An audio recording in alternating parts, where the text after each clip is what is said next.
ಆ ಕಡೆನೂ ಬೆಳಕಿರ್ಲಿ. ಅವ್ರು ಕಾಣ್ತಾ ಇದ್ರೆ ಅವ್ರಿಗೆ ಕಷ್ಟ ಆಗ್ತಾ ಇದೆಯಲ್ಲೋ ಅಂತ ನನಗೆ ಗೊತ್ತಾಗ್ಬೇಕು. ಹಾಗಾಗಿ ಆ ಹೊರಗಡೆ ಯಾವ್ದಾದ್ರು ಲೈಟ್ ಇದ್ರು ಆನ್ ಮಾಡೋದು ಒಳ್ಳೇದು. ಅವ್ರಿಗೆ ಕಷ್ಟ ಆಗ್ತಾ ಇದ್ರೆ ನಾನು ಬೇಗ ಮುಗಿಸ್ಬೇಕಲ್ಲ. ಹಾಗಾಗಿ ಮತ್ತೆ ಜ್ಞಾನ ಮತ್ತು ಗಾನ ಎರಡೂ ಇದೆ. ಸಹಜವಾಗಿ ಮನುಷ್ಯ ಗಾನದ ಕಡೆಗೆ ಹೆಚ್ಚು ಒಲವು, ಭಾಷಣದ ಕಡೆಗೆ ಕಡಿಮೆ. ಜ್ಞಾನದ ಕಡೆಗೆ ಇರಬಹುದು, ಇಲ್ಲಿ ಭಾಷಣ ನಡೆಯೋದು ಈಗ. ಹಾಗಾಗಿ ಕಷ್ಟವನ್ನ ಸಹಿಸಿಕೊಳ್ಬೇಕು ಅಂತ ಹೇಳಿ ನಿಮ್ಮೆಲ್ಲರಲ್ಲಿ ಪ್ರಾರಂಭದಲ್ಲಿ ಪ್ರಾರ್ಥನೆ ಮಾಡ್ತಾ, ಕಾರ್ಯಕ್ರಮದ ಅಧ್ಯಕ್ಷತೆಯನ್ನ ವಹಿಸಿರ್ತಕ್ಕಂಥ ಮಹಾಬಲ ಬಿಡಿಯವರೇ, ಇವತ್ತು ಇಲ್ಲಿ ಇಬ್ಬರು ಯಾರಿಗೆ ನಿಜವಾಗ್ಲೂ ಸನ್ಮಾನ ಆಗಬೇಕೋ ಆ ರೀತಿ ಅವರಿಗೆ ಸನ್ಮಾನ ಆಗಿದೆ. ಜ್ಞಾನ ಮುರುಗನ್ ಅವರಿದ್ದಾರೆ, ಹಾಗೆ ನಾರಾಯಣ್ ರಾಯ್ಕರ್ ಅವರಿದ್ದಾರೆ. ಸಭೆಯಲ್ಲೂ ಕೂಡ ತುಂಬಾ ಜನ ಹಿರಿಯರು ಕಾಣ್ತಾ ಇದ್ದೀರಿ. ನನಗೆ ಗೊತ್ತಿರೋ 4 ಮಾತನ್ನು ಹೇಳ್ತೇನೆ, ಆದ್ರೆ ಒಂದು ಅರ್ಧ ಮುಕ್ಕಾಲು ಗಂಟೆ ಮಾತಾಡಿ ಅಂತ ಹೇಳಿದ್ದಾರೆ. ಯಾಕೆ ಇದನ್ನು ಮೊದಲು ಹೇಳಿದ್ದಂದ್ರೆ, ಕೆಲಸಲ್ಲಿ ಎಷ್ಟೊತ್ತು ಮಾತಾಡ್ತಾರೆ ಅಂತ ಗೊತ್ತಿಲ್ಲದೆ ಇದ್ರೆ ಪ್ರಾರಂಭದಲ್ಲೇ ಅನ್ಸಲಿಕ್ಕೆ ಶುರುವಾಗ್ಬಿಡ್ತೀವಿ, ಎಷ್ಟೊತ್ತಿಗೆ ಮುಗಿಸ್ತಾರಪ್ಪ ಅಂತ. ಆ ಕಷ್ಟ ಬರದೇ ಇರಲಿ ಅಂತ ಒಂದು ಅರ್ಧ ಮುಕ್ಕಾಲು ಗಂಟೆ ಅಂತ ಅನ್ಕೊಂಡಿರಿ. ಬೇಗ ಕಳೆದ್ರೆ ಬೇಗ ಮುಗೀತು, ನಿಮಗೆ ಕಷ್ಟ ಆದ್ರೆ ಬೇಗ ಮುಗಿಸ್ತೇನೆ. ಯುಗಾದಿಯ ಒಂದು ಶುಭ ದಿನ, ನಾವೆಲ್ಲ ಒಟ್ಟಾಗಿದ್ದೇವೆ. ಯುಗಾದಿ ಅಂದ್ರೆ ಹೊಸ ವರ್ಷ, ಹಾಗಾಗಿ ನಿಮ್ಗೆಲ್ಲರಿಗೂ ಕೂಡ ಹೊಸ ವರ್ಷದ ಶುಭಾಶಯಗಳು. ಕನ್ನಡ ಗೊತ್ತಿಲ್ಲದೆ ಇದ್ರೆ ಹ್ಯಾಪಿ ನ್ಯೂ ಇಯರ್. ಇದನ್ನು ಒಂದ್ಸಲಿ ನಿಮ್ಮ ಸ್ನೇಹಿತರಿಗೆಲ್ಲ ನಾಳೆ ಹೇಳಿ, ಯಾಕೆ ಇವತ್ತು ರಜೆ ಇತ್ತು ಶಾಲೆ ಕಾಲೇಜಿಗೆಲ್ಲ. ಸಿಕ್ಕವರಿಗೆ ಒಂದ್ಸಲಿ ಹೊಸ ವರ್ಷದ ಶುಭಾಶಯ ಹೇಳಿದ್ರೆ ಎಂತ ಅಂತ ಕೇಳ್ತಾರೆ ಒಂದ್ಸಲಿ ಅವರು. ಯುಗಾದಿ ಶುಭಾಶಯ ಹೇಳಿದ್ರೆ ಯುಗಾದಿ ಶುಭಾಶಯ ಹೇಳ್ತಾರೆ, ಹೊಸ ವರ್ಷದ ಶುಭಾಶಯ ಅಂತ ಸೇರಿಸಿ ಹೇಳಿದ್ರೆ ಜನವರಿ 1ಕ್ಕೆ ಹೇಳಬೇಕಾಗಿತ್ತಲ್ಲ, ಈಗ ಹೇಳ್ತಾ ಇದ್ದಾನೆ ಅಂತ ಕೆಲವರಿಗೆ ಪ್ರಶ್ನೆ ಬರ್ಬೋದು, ಗೊತ್ತಿಲ್ಲದೆ ಇದ್ದವರಿಗೆ. ಆಗ ನಿಮ್ಗೆ ಹೇಳಲಿಕ್ಕೆ ಒಂದು ಅವಕಾಶ ಸಿಗುತ್ತೆ. ಡಿಸೆಂಬರ್ 31 ಕಳೆದು ಜನವರಿ 1 ಬಂದ್ರೂ ಒಂದು ಹೊಸ ವರ್ಷ ಅಂತ ಆಚರಣೆ ಮಾಡೋದಿದೆ. ಅವತ್ತು ತುಂಬಾ ಜನಕ್ಕೆ ಸಮಸ್ಯೆ. ರಾತ್ರಿ ಮನೆಯಲ್ಲಿ ಹೆಣ್ಮಕ್ಳಿದ್ದವರೆಲ್ಲ ಹೇಳೋದುಂಟು, ರಾತ್ರಿ ಲೇಟ್ ಮಾಡ್ಕೋಬೇಡ ಇವತ್ತು ಬರ್ತಾ ಅಂತ. ಯಾಕೆ ಹೇಳಿ, ಅವತ್ತು ಹೊಸ ವರ್ಷದ ಸಿದ್ಧತೆಯೇ ಬೇರೆ ತರ. ಇವತ್ತು ಹೊಸ ವರ್ಷ ಯಾವ ರೀತಿ ಆಚರಣೆ ಮಾಡಿದೀವಿ ಅಂತ ನಮ್ಮಲ್ಲೆಲ್ಲರಿಗೂ ಗೊತ್ತು. ಗೇರ್ ಹಚ್ಕೊಂಡಿದೀವಿ, ಎಣ್ಣೆ ಹಚ್ಚಿ ತೈಲ ಅಭ್ಯಂಜನ ಸ್ನಾನ ಮಾಡಿದ್ದೇವೆ, ದೇವಸ್ಥಾನಕ್ಕೆ ಹೋಗಿದ್ದೇವೆ, ಮನೆಯಲ್ಲಿ ಪೂಜೆ ಮಾಡಿದ್ದೇವೆ, ದೇವರಿಗೆ ನೈವೇದ್ಯ ಮಾಡಿದ್ದೇವೆ. ಅಭ್ಯಾಸ ಇದ್ರು ಕುಡಿತದ್ದು ಕೆಲವರು, ಇವತ್ತು ಅದನ್ನು ಮಾಡಲ್ಲ. ನಮ್ಮ ಹಬ್ಬದ ವಿಶೇಷ ಹೇಗಿದೆ ಅಂತಂದ್ರೆ, ಅಭ್ಯಾಸ ಇದ್ದರೂ ಇವತ್ತು ಅದನ್ನು ಬಿಡಬೇಕು ಅಂತ ಅನ್ನಿಸುವ ಪ್ರೇರಣೆಯನ್ನು ನಮ್ಮ ಹಬ್ಬಗಳು ಕೊಡುತ್ತೆ. ಇನ್ನೊಂದು ಯಾವ ರೀತಿಯ ಪ್ರೇರಣೆ ಕೊಡುತ್ತೆ ಅಂದ್ರೆ, ಅಭ್ಯಾಸ ಇಲ್ಲದೆ ಇದ್ದು ನೀವು ಒಂದ್ಸಲಿ ರುಚಿ ನೋಡ್ಬಿಡೋಣವೇ ಅಂತ. ಗುರುಗಳ ಸನ್ನಿಧಾನದಲ್ಲಿ, ಪರಶುರಾಮನ ಸನ್ನಿಧಾನದಲ್ಲಿ ಹೇಳ್ತಾ ಇದ್ದೇನೆ, ವಿಷಯ ಸತ್ಯ, ಹಾಗಾಗಿ ಎಲ್ಲ ಕಡೆ ಹೇಳಬೇಕು ಅಂತ ವ್ಯಾಸರು ಹೇಳಿದ್ದಾರೆ. ಸತ್ಯದಲ್ಲಿ ಈ ರೀತಿದೆಲ್ಲ ವಿಷಯ ಬರುತ್ತಾ ಅಂತಂದ್ರೆ ಇವತ್ತು ಸಮಸ್ಯೆಯಲ್ಲಿ ಇದೆ ಸಮಾಜ. ಹೊರಗಡೆಯಲ್ಲಿ ಚೆನ್ನಾಗಿದ್ದಾನೆ, ಒಳ್ಳೆಯ ವ್ಯಕ್ತಿ, ಸಂಸ್ಕಾರವಂತ ಅಂತ ಕಾಣುವವನಲ್ಲೂ ಇವತ್ತು ಈ ರೀತಿಯ ದೋಷಗಳು ಕಾಣ್ತಾ ಇರೋದ್ರಿಂದ ಇದನ್ನ ನಾವು ಯೋಚನೆ ಮಾಡ್ಕೊಳ್ಬೇಕು, ನಮ್ಮ ಹೊಸ ವರ್ಷ ಹೇಗಿದೆ ಅಂತ. ಇನ್ನೊಂದು, ಈ ಹೊಸ ವರ್ಷದ ಪರಿಸರದ ಸಂಗತಿ ನೋಡಿದ್ರೆ, ಮರಗಿಡಗಳು ಚಿಗುರಿರುತ್ತೆ, ಹೂ ಬಿಡುವಂತ ಮರಗಳು ಅವು ಹೂವಿನಿಂದ ತುಂಬಿರುತ್ತೆ. ಪ್ರಕೃತಿಯೂ ಹೊಸ ವರ್ಷಕ್ಕೆ ಸಿದ್ಧತೆ ಮಾಡಿರುತ್ತೆ. ಅಲ್ಲಿ ಡಿಸೆಂಬರ್ 31ಕ್ಕೂ ಜನವರಿಗೂ ಆ ರೀತಿ ಇಲ್ಲ. ಇನ್ನು ಕೇಳಿದ್ರೆ ಮರ ಇರುವ ಎಲೆಗಳನ್ನೆಲ್ಲ ಉದುರಿಸಿಕೊಂಡಿರುತ್ತೆ ಚಳಿ ಕಾರಣಕ್ಕೆ, ಅಲ್ಲೂ ಬಣಬಣ ಇರುತ್ತೆ. ಇನ್ನೊಂದು ಮಾತಿದೆ, ಸರ್ವೇ ಗುಣಾಹ ಕಾಂಚನಮಾಶ್ರಯಂತೆ ಅಂತ. ಅಂದ್ರೆ ಹಣದ ಹಿಂದೆ ಓಡುತ್ತೆ ಅಂತ ಜಗತ್ತು. ಹಣ ಹೇಗಿರಬೇಕು ಅಂತ ಧರ್ಮ, ಅರ್ಥ, ಕಾಮ, ಮೋಕ್ಷ ಅಂತ 4 ಪುರುಷಾರ್ಥಗಳಲ್ಲಿ ಹೇಳಿದ್ದಾರೆ. ಅರ್ಥ ಅಂದ್ರೆ ಹೇಗೆ ಅಂತ, ಆ ರೀತಿಯ ಒಳ್ಳೆಯ ಅರ್ಥದ ಹಿಂದೆ ಜಗತ್ತು ಓಡಬೇಕು. ಹಾಗಾಗಿ ಆರ್ಥಿಕ ವರ್ಷ ಕೂಡ ಪ್ರಾರಂಭ ಆಗೋದು ಏಪ್ರಿಲ್ 1ರಿಂದ. ಮಾರ್ಚ್ 31ಕ್ಕೆ ಆರ್ಥಿಕ ವರ್ಷ ಮುಕ್ತಾಯ ಆಗುತ್ತೆ ಭಾರತದಲ್ಲಿ. ಏಪ್ರಿಲ್ 1ಕ್ಕೆ ಹೊಸ ಆರ್ಥಿಕ ವರ್ಷ ಶುರುವಾಗುತ್ತೆ. ಅಂದ್ರೆ ಅರ್ಥ ವ್ಯವಸ್ಥೆಯೂ ಕೂಡ ನಮ್ಮ ಹೊಸ ವರ್ಷದ ಜೊತೆಗೆ ಸೇರ್ಕೊಂಡಿದೆ. ಇನ್ನೊಂದು ಸಣ್ಣ ಭ್ರಮೆ ನಮಗೆ ಸೇರ್ಕೊಂಡಿರೋದಿದೆ, ಅದೇನಂದ್ರೆ ವಿಜ್ಞಾನದ ಭ್ರಮೆ. ವಿಜ್ಞಾನ ಶಿಕ್ಷಕರು, ಗಣಿತ ಶಿಕ್ಷಕರು ಯಾರಿದ್ರೆ ಬೇಸರ ಪಡ್ಕೊಳ್ಬೇಕಾಗಿಲ್ಲ. ವಿಜ್ಞಾನ ಕೆಲಸದಲ್ಲಿ ವಿಜ್ಞಾನ ಇಲ್ಲದೆ ಇದ್ದನ್ನು ವಿಜ್ಞಾನ ಅಂತ ಹೇಳಿಬಿಡುತ್ತೆ. ಒಂದು 10 ವರ್ಷ ಬಿಟ್ಟು ನಾವು 10 ವರ್ಷ ಕೆಳಗೆ ಓದ್ತಾ ಇದ್ದಂತ ಫಿಸಿಕ್ಸಿಗೂ ಈಗ ಓದುವ ಫಿಸಿಕ್ಸಿಗೂ ನೋಡಿದ್ರೆ ಸುಮಾರು ಬದಲಾವಣೆ ಆಗಿದೆ ಅಂತ ಹೇಳುತ್ತೆ. ನಾವು ಯಾವುದೋ ಒಂದಷ್ಟನ್ನ ಗ್ರಹ ಅಂತ ಹೇಳ್ತಾ ಇದ್ವಿ, ಈಗ ಅದು ಗ್ರಹ ಅಲ್ಲ ಅಂತ ಹೇಳುತ್ತೆ. ಅಂದ್ರೆ ವಿಜ್ಞಾನವು ತನ್ನಂತಾನು ಪರಿವರ್ತನೆ ಮಾಡ್ಕೊಳ್ತಾ ಇರುತ್ತೆ. ಆದ್ರೆ ಹೇಳ್ತಾ ಇರುತ್ತೆ ಅಂದ್ರೆ ಇದೇ ಸತ್ಯ ಅಂತ ಹೇಳ್ತಾ ಇರುತ್ತೆ. 10 ವರ್ಷದ ನಂತರ ಅದೇ ಸುಳ್ಳು ಅಂತ ಹೇಳುತ್ತೆ. ಇವತ್ತು ಪಂಚಾಂಗ ಶ್ರವಣ ಮಾಡಿದ್ವಿ. ಇವತ್ತು ತುಂಬಾ ಜನ ಆಧುನಿಕರು ಅಂತ ಅಂದುಕೊಳ್ಳುವವರು ಹೇಳುವುದು ಇದು ಒಂದು ಮೂಢನಂಬಿಕೆ ಅಂತ. ಅದು ಮೂಢನಂಬಿಕೆ ಅಲ್ಲ ಅನ್ನಲಿಕ್ಕೆ ಒಂದು ಉದಾಹರಣೆಯನ್ನ ಪಂಚಾಂಗ ಶ್ರವಣದ ನಂತರ ನಿರೂಪಕರು ಹೇಳಿದರು. ಒಂದು ಎಚ್ಚರಿಕೆ ಅಂತ. ಎಲ್ಲೆಲ್ಲಿ ಹೇಗೆ ಹೇಗೆ ಒಂಥರದಲ್ಲಿ ನೋಡಿದ್ರೆ ಈ ಎಲ್ಲ ರಾಶಿಗೆ ಹೇಳಿದ್ದು ನನಗೆ ಹೇಳಿದ್ದು ಅಂತ ಅನ್ಕೊಂಡ್ರೆ ಭಾರಿ ಒಳ್ಳೇದು.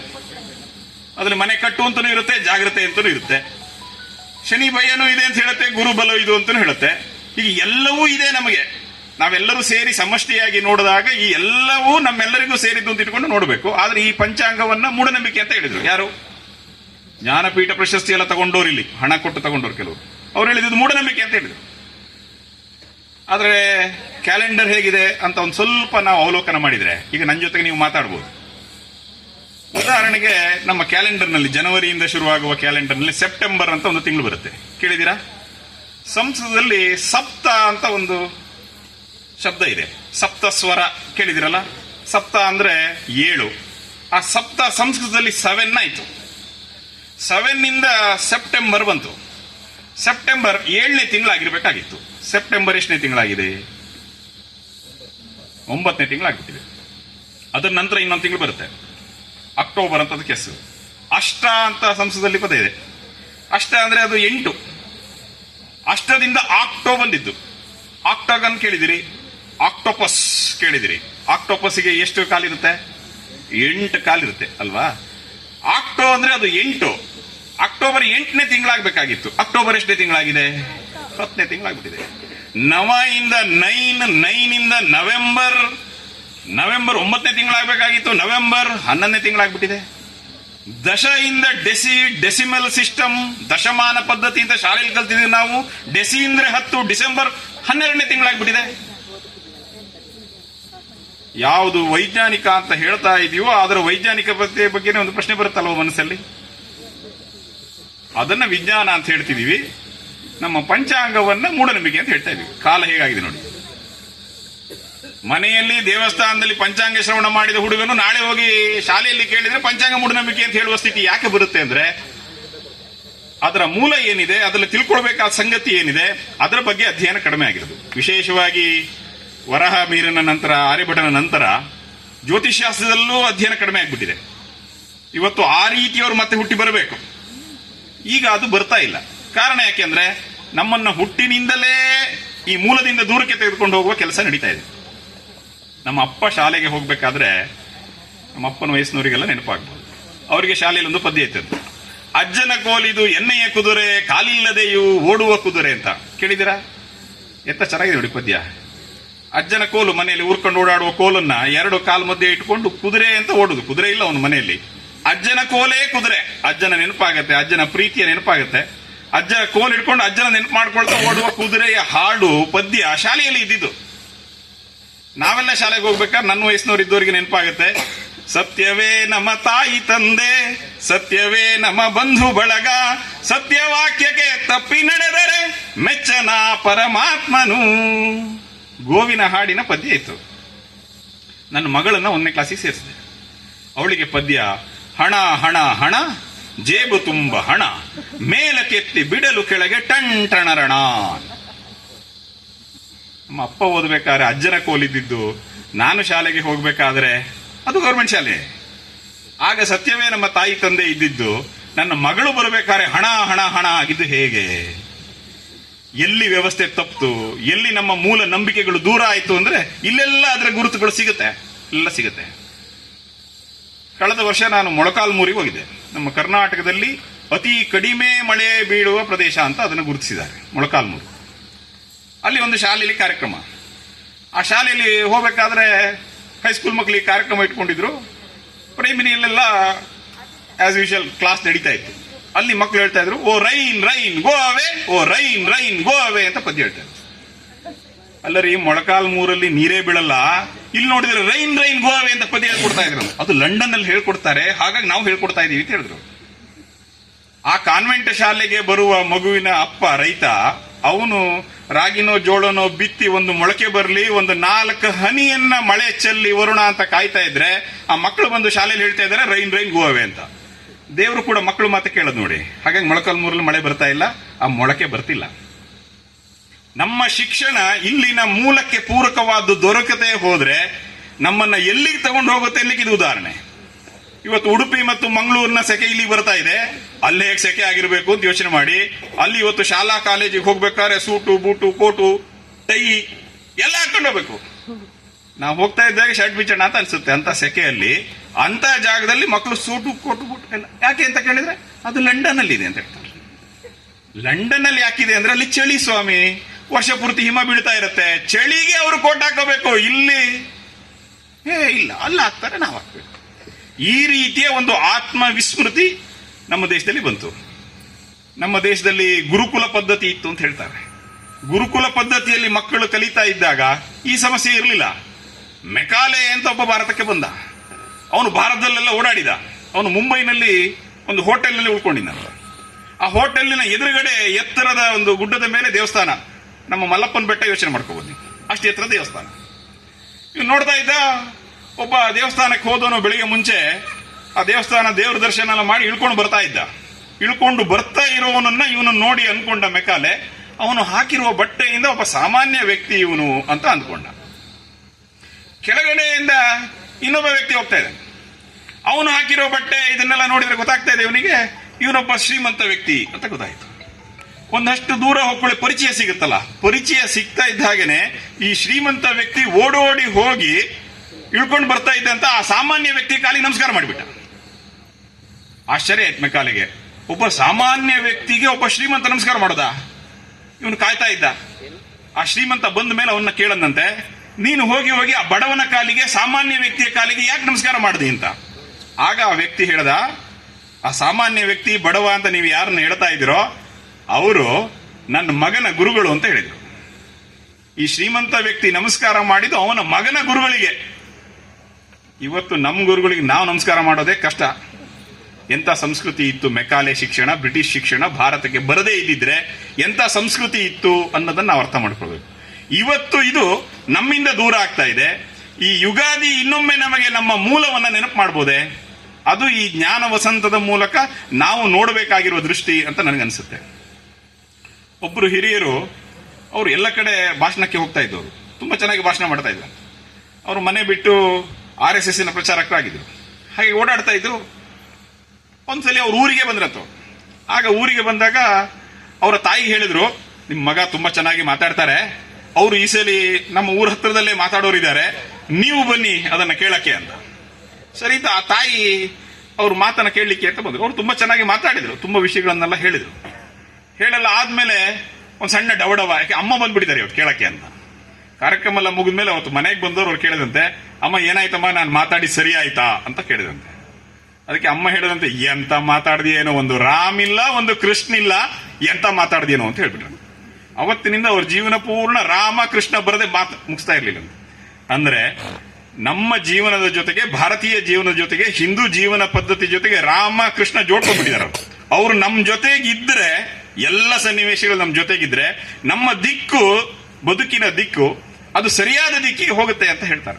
ಆ ಹಿನ್ನೆಲೆಯಲ್ಲಿ ಅವ್ರನ್ನ ಸ್ವಲ್ಪ ನೆನಪು ಮಾಡ್ಕೊಂಡೆ. ರಾಮಾಯಣ ನಮಗೆಲ್ಲರಿಗೂ ಗೊತ್ತೇ ಇದೆ. ರಾಮಾಯಣದಲ್ಲಿ ರಾಮನನ್ನ ಕಾಡಿ ಕರೀಲಿಕ್ಕೆ ಅಂತ ಹೇಳಿ ವಿಶ್ವಾಮಿತ್ರ ಬರ್ತಾರೆ.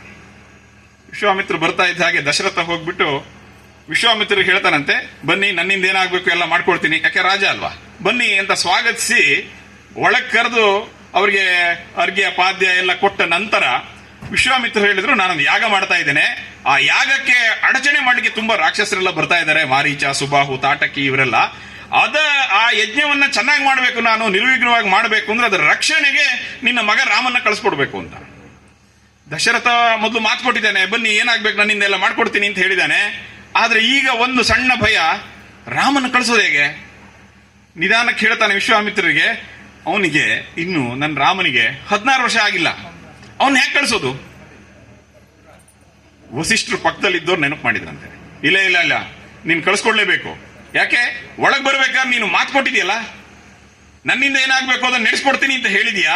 ಈ ರಘುಕುಲದಲ್ಲಿ ಒಮ್ಮೆ ಮಾತು ಕೊಟ್ಟ ಮೇಲೆ ಮುಗೀತು, ಆ ರೀತಿಯಲ್ಲಿ ನಡ್ಕೊಳ್ಬೇಕು, ನೀನು ಕಳಿಸ್ಕೊಡ್ಬೇಕು ಅಂತ.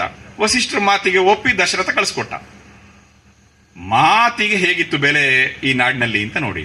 ಇವತ್ತು ಚಾಪಾ ಕಾಗದ ತಂದು ನಮ್ಮ ಕೈ ಕಾಲು ಬೆರಳನ್ನೆಲ್ಲ ಅಂಟಿಸಿ ಆಧಾರ್ ಕಾರ್ಡ್ಗೂ ಪಿನ್ ಮಾಡಿ ಜೋಡಿ ಮಾಡಿ ಬರದ ನಂತರವೂ ಈ ಸೈನ್ ನಂದಲ್ಲ, ಈ ಆಧಾರ್ ಕಾರ್ಡ್ ನಂದಲ್ಲ ಅಂತ ಹೇಳುವ ಸ್ಥಿತಿ ಇವತ್ತು ಬಂದಿದೆ. ಮಾತಿಗೆ ಇಂಥ ಬೆಲೆಯನ್ನ ಕೊಡ್ತಾ ಇದ್ದಂತ ನಾಡು ಅದು ಭಾರತ. ರಾಮಾಯಣದಲ್ಲಿ ಆ ಪ್ರಸಂಗ ಬರುತ್ತೆ.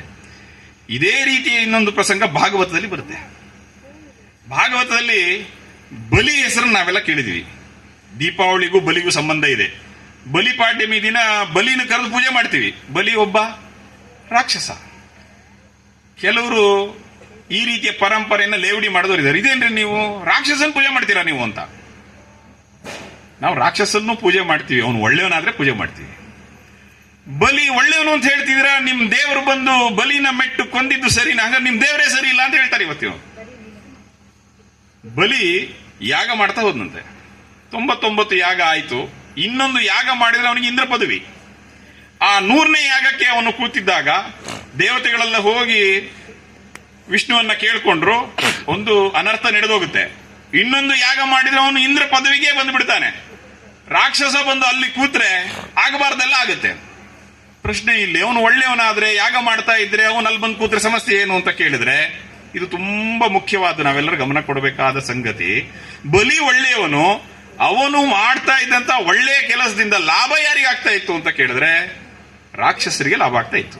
ಉದಾಹರಣೆಗೆ, ದಾನ ಮಾಡುವುದು ಒಳ್ಳೇದೋ ಕೆಟ್ಟದೋ? ಒಳ್ಳೇದು.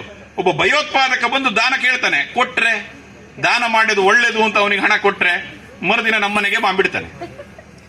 ಹಾಗಾಗಿ ನಾವು ಮಾಡುವ ಕೆಲಸ ಒಳ್ಳೆಯದೋ ಕೆಟ್ಟದೋ ಗೊತ್ತಾಗದು ಹೇಗೆ ಅಂತಂದ್ರೆ ಅದರ ಪರಿಣಾಮ ಏನಾಗುತ್ತೆ ಅಂತ. ಹಾಗಾಗಿ ಬಲಿ ಒಳ್ಳೆಯವನಾದ್ರೂ ಅವನ ಒಳ್ಳೆಯ ಕೆಲಸದ ಲಾಭ ಯಾರಿಗಾಗ್ತಾ ಇತ್ತು ಅಂದ್ರೆ ರಾಕ್ಷಸರಿಗೆ ಆಗ್ತಾ ಇತ್ತು.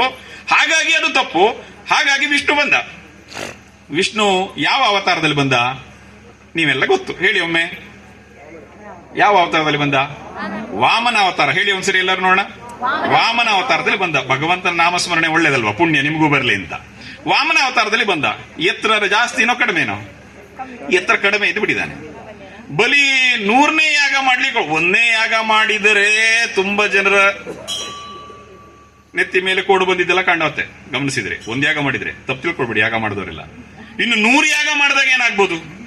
ಕೆಲವರು ಯಾಗಕ್ಕೆ ಕೆಲವ್ರನ್ನ ಕರೆಸಿದ್ದಕ್ಕೆ ಖುಷಿ ಪಡ್ತಾ ಇರ್ತಾರೆ, ನೋಡಿದ್ದೇನೆ. ಇನ್ನು 100ನೇ ಯಾಗ ಮಾಡ್ಲಿಕ್ಕೆ ಹೊರಟಿದ್ದಾನೆ, ಅವನಿಗೂ ಏನು ಬಂದ್ಬಿಟ್ಟಿದೆ? ಅಹಂಕಾರ ಬಂದ್ಬಿಟ್ಟಿದೆ. ಯಾರಿಗೆ ಯಾರಿಗೆ ಯಾರು ಯಾಗ ಮಾಡ್ತಾ ಇರೋದು? ಬಲಿ. ಅಹಂಕಾರ ಬಂದಿದೆ. ಎದುರುಗಡೆ ಎತ್ತರ ಕಡಿಮೆ ಇದ್ದ ಬಂದಿದ್ದಾನೆ. ಈ ಎತ್ತರ ಜಾಸ್ತಿ ಇರೋರಿಗೆ ಎತ್ತರ ಕಡಿಮೆ ಇರೋರನ್ನು ಕಂಡ್ರೆ ಇನ್ನೂ ಅಹಂಕಾರ ಜಾಸ್ತಿ ಆಯ್ತು. ಮತ್ತೆ ಖುಷಿ ಯಾವ್ದ್ರದ್ದು? ಅಹಂಕಾರದ ಖುಷಿ. ಅರೆ ನಾನು ಎತ್ತರ ಇದ್ದೇನಲ್ಲ ಅಂತ. ಇನ್ನು ಕೆಲವರಿಗೆ ಸ್ವಲ್ಪ ಬೆಳ್ಳಗಿದ್ರೆ ಸಾಕು, ಓ ನಾನೇ ಚಂದ ಅಂತ. ಅದು ಫೇರ್ ಅಂಡ್ ಲವ್ಲಿ ಅದು ಇದೆಲ್ಲ ಇದೆ. ನಾನೇ ಚಂದ, ಅದಕ್ಕೂ ಅಹಂಕಾರ ಬರುತ್ತೆ. ಪರ್ಸನಾಲಿಟಿ ಚೆನ್ನಾಗಿದ್ದೀನಿ, ಅಹಂಕಾರ ಬರುತ್ತೆ. ನೋಡ್ಲಿಕ್ಕೆ ಚೆನ್ನಾಗಿದ್ದೀನಿ, ಅಹಂಕಾರ ಬರುತ್ತೆ. ಧ್ವನಿ ಚೆನ್ನಾಗಿದೆ, ಅಹಂಕಾರ ಬರುತ್ತೆ. ಈ ಅಹಂಕಾರಕ್ಕೆ ಏನ್ರಿ ಯಾವ್ದಿದ್ರು ಬಂದ್ಬಿಡುತ್ತೆ. ಅಂತದ್ರಲ್ಲಿ ಎದುರುಗಡೆ ಎತ್ತರ ಕಡಿಮೆ ಇರುವ ವ್ಯಕ್ತಿ ಬಂದ್ರೆ ಎತ್ತರ ಇದ್ದವನಿಗೆ ಇನ್ನೂ ಅಹಂಕಾರ ಜಾಸ್ತಿ ಆಯ್ತು. ಬಂದವರಿಗೆಲ್ಲ ಕೇಳಿದ್ದನ್ನ ಕೊಟ್ಟಿದ್ದಾನೆ ಅವನು. ಇವನು ಹೋದ, ಇವನು ಕೇಳಿದ್ದೆಷ್ಟು ಗೊತ್ತಲ್ಲ ನಿಮ್ಗೆಲ್ಲ? ಎಷ್ಟು? 3 ಹೆಜ್ಜೆ ಕೊಡು ಅಂತ ಕೇಳಿದ. 3 ಹೆಜ್ಜೆ.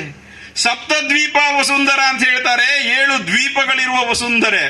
ಈಗಲೂ ಶಾಲೆಯಲ್ಲಿ ಪಾಠ 7 ಖಂಡಗಳು ಅಂತ. ಸಪ್ತದ್ವೀಪ ವಸುಂಧರೆ ಅಂತ ಹೇಳ್ತಾರೆ.